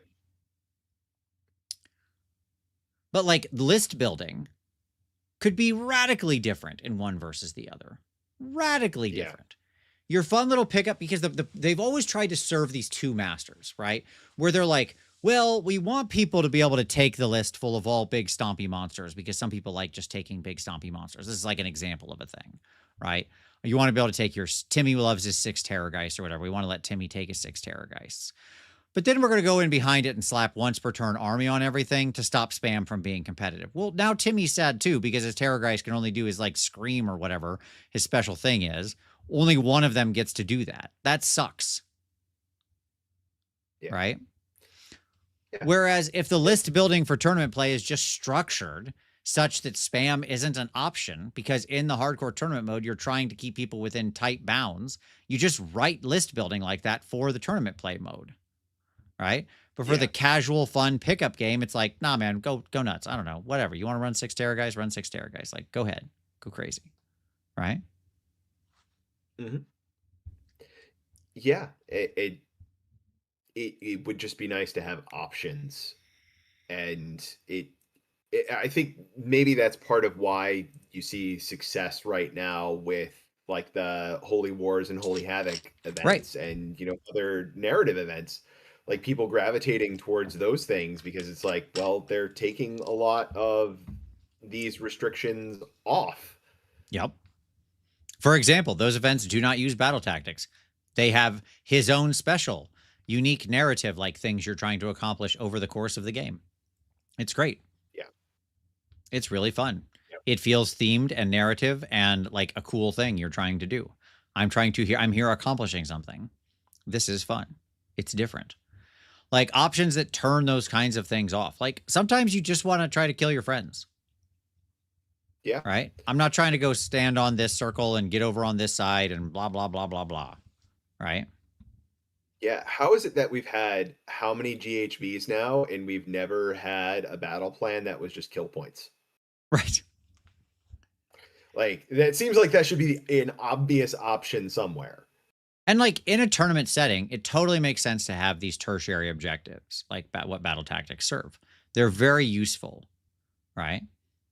Yeah. But making every game play by that is crazy. I'm sorry, go ahead. Yeah. Like when you have a game like Age of Sigmar, where an individual game takes 3 hours, a big tournament with 100+ people at it, you can only get 5 or 6 rounds in. Like it makes sense. You need another sorting mechanism that's not just win-loss. So those things make sense. But in a normal pickup game, you don't really necessarily need them. Yeah, sometimes it's fun to just like put some units on the table and like let's try to kill each other. That seems like a cool thing. I've been playing a lot of like I'm playing a monthly Trench Crusade campaign right now. Right? Yep. And when you go through Trench Crusade, when you go through the campaign of that, it's pretty wild. And like you can play it as a one-off game. Here's the rules. Here's the one-off game. It gets played in tournaments. Here's how you play one-off games. Right? Great. Okay. And here's the campaign mode. And it feels very different. And like as your army grows and you get these things and you have these different mechanisms you have access to, and like the actual scenarios you go through are crazy. Like we played the last scenario we played in our Trench Crusade campaign, there was a big dragon in the middle of the table. Okay. Like it's like a big monster. And ostensibly what we were trying to do was like kill or corral the dragon and or make our opponents die to the dragon, right? There's also peasants running around that the dragon is trying to eat. And it was unbelievably fun. Okay.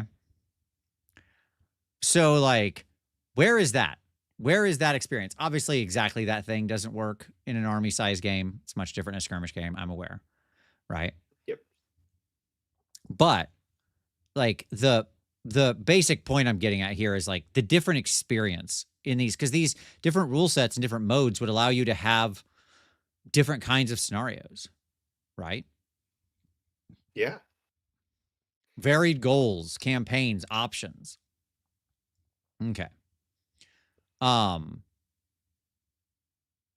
Like Blucho, I'm very aware. Like a war game where victory is only about killing each other narrows the design space towards lethality. I've talked about that many times. Back in the day when all we had was kill points, I was a big advocate for having other things. Okay. I'm not saying the game. That's why I'm saying you need varied game modes. And in some of those game modes, you should have the option in some of the things to have killing your enemy be the goal. Right? I'm not trying to preach a one true wayism here. I'm trying, other than the one true way is to have lots of ways. That's the reality of the thing. But I think in the end, like, just having more choices, including more trade-offs, you know, having your ability to customize more lists, that then gets way easier when you have these different modes. Everything flows from this, right? Yep. The last two units, or the last two things I say is like, make heroes matter and be involved. I like that we're actually getting a trend of a few interesting foot heroes per book. Heroes should matter. They should do something, and they should have to be involved to do it. I hate how many heroes are like, their abilities are just like, I stand 12 inches behind a unit and never get killed because I'm basically immune, right? That's like super boring. Heroes that like actually matter. Your joke of like, I pull this unit into combat. It's like, okay, cool, great. Like that satisfies half of what I just said. They are involved. Necessary, not sufficient. Yeah. Yeah, too many of them just do the exact same vanilla thing that you don't really want that much. Right. Right, exactly. The last point I have on this slide, as we're coming down to it here, is simplify simple abilities and make complex and interesting abilities actually interesting. And then I have bomb rats in parentheses. We have gotten to an arbitrarily silly way of writing some of these rules. Like, yes, it's clean, but it is unbelievable to me how complicated some rules are. Like the bomb rats rule on the gutter runners is really like solidified this in my head, right? Because what it is it is a rule that says at the end of turn, if they fought somebody, you can do a D3 mortal wounds to that unit and everybody within 3 inches of them. That's what it says. All right? But we have 2 separate abilities totaling like 3 paragraphs of text to make that happen. That is too much text for do a D3 mortal wounds to 1 or 2 units. Okay. Yeah, 2 paragraphs to say roll a bad D3. Right? So simple ability should be simplified. If you can't template it out simply, don't write it. Yeah. And I think it's also, for some things, it's also okay to have a complex rule, but it shouldn't be something that's like, it should be on your 500-point special character. Or big monster or important hero or whatever. Yes. Like you can have complex and interesting abilities that take up 2 paragraphs, 3 paragraphs of text. I'm okay with that. Like I want that to exist, but I want that to exist and actually be interesting. Don't make me read 2 paragraphs to get to a D3 mortal wounds. Make me read 2 paragraphs because, oh, what he's doing here is this cool teleport trick that like, if you execute it right and make the right choices, then it's actually highly impactful to the game state. Okay, that was worth the text. If you're going to make me go on this journey, then make it worth the journey, right? Like you're sending me 500 miles to end up at a McDonald's. Like, well, I had one near my house. I didn't need to go this far. Okay. Yeah. Like that Festus from the new Nurgle book is a really bad offender of that, right? Mm-hmm. Like it's this wall of text that ultimately boils down to manipulating a control score, which is a thing that doesn't even matter. Right. Why? Exactly. Like Impossible Cabbage said it best. If something is 500 points, I want to have to read the battle scroll a few times. Yeah, sure. If it's like a quarter of your army, man, I expect complex and interesting abilities. Yes, of course. That should actually be impactful to the game state. That should be unique. That should be characterful.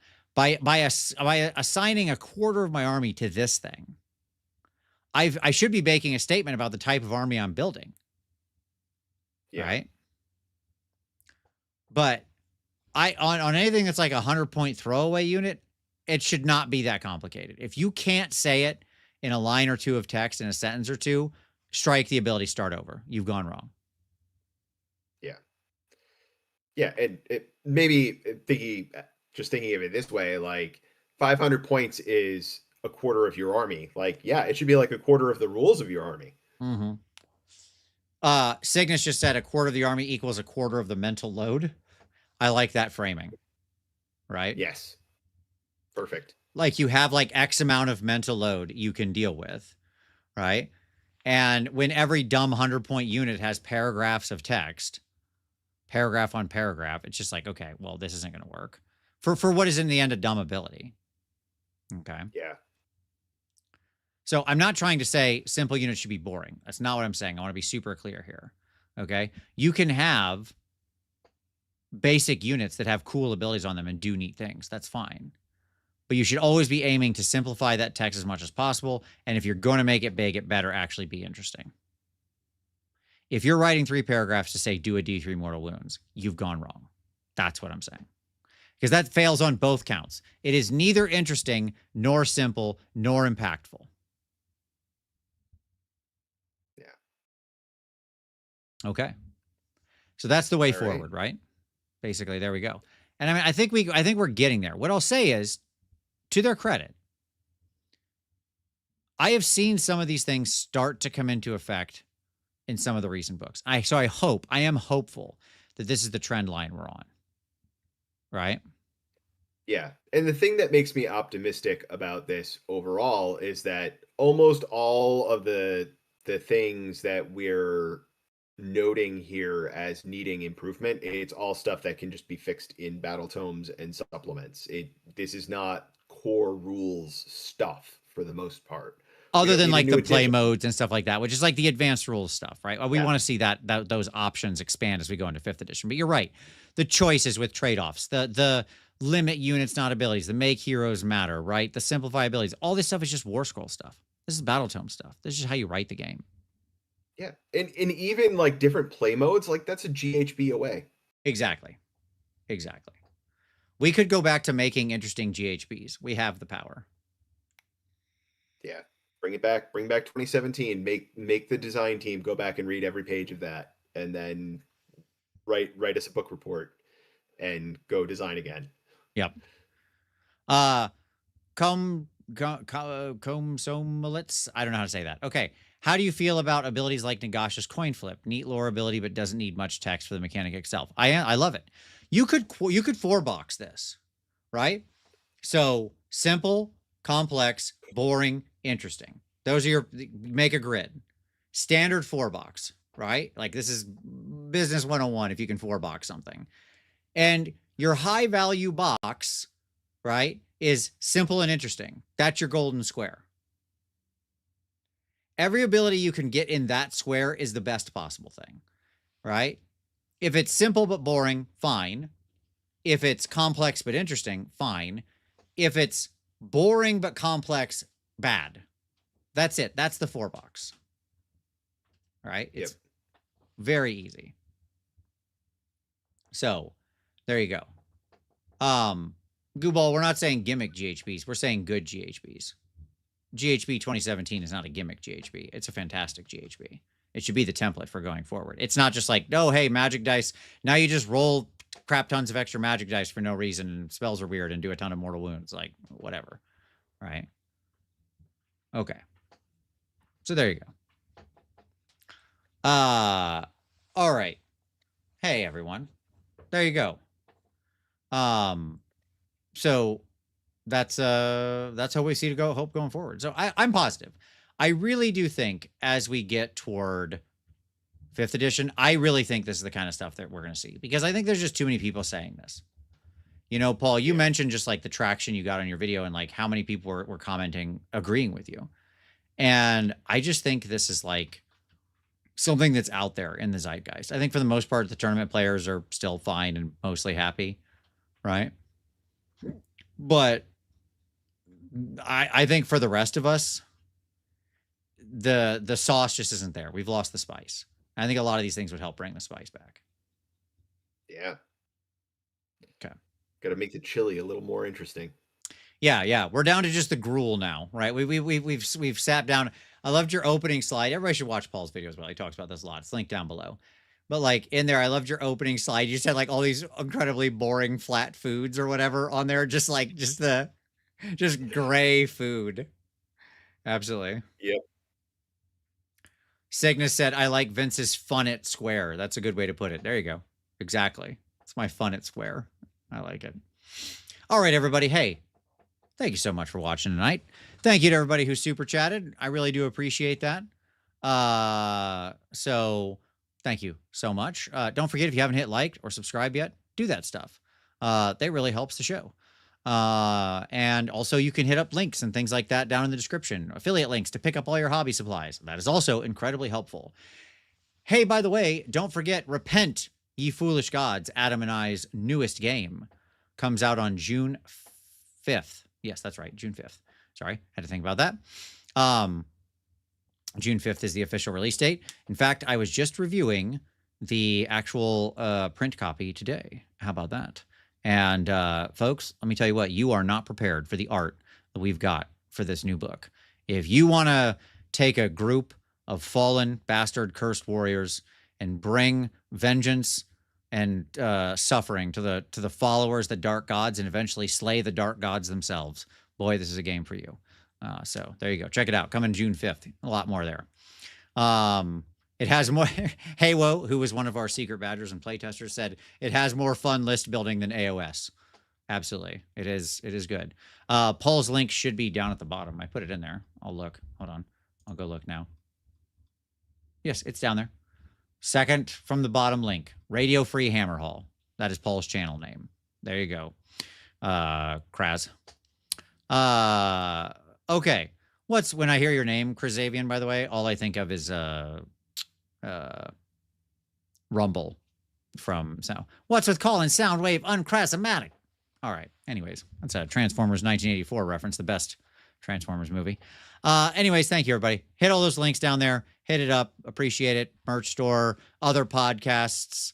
Don't forget Fireball the Gazebo with our RPG podcast with Ninjon, and Snarlcast, my indie wargaming podcast with Uncle Adam. Check all those out too. We really do appreciate it. We're just so close to the next milestone for Fireball the Gazebo. If you are into RPGs at all, go check it out. We're talking about so much fun stuff. At any rate, thank you so much for watching. Really appreciate it. And of course, as always, we'll see you next Wednesday. And do not forget to start rolling dice.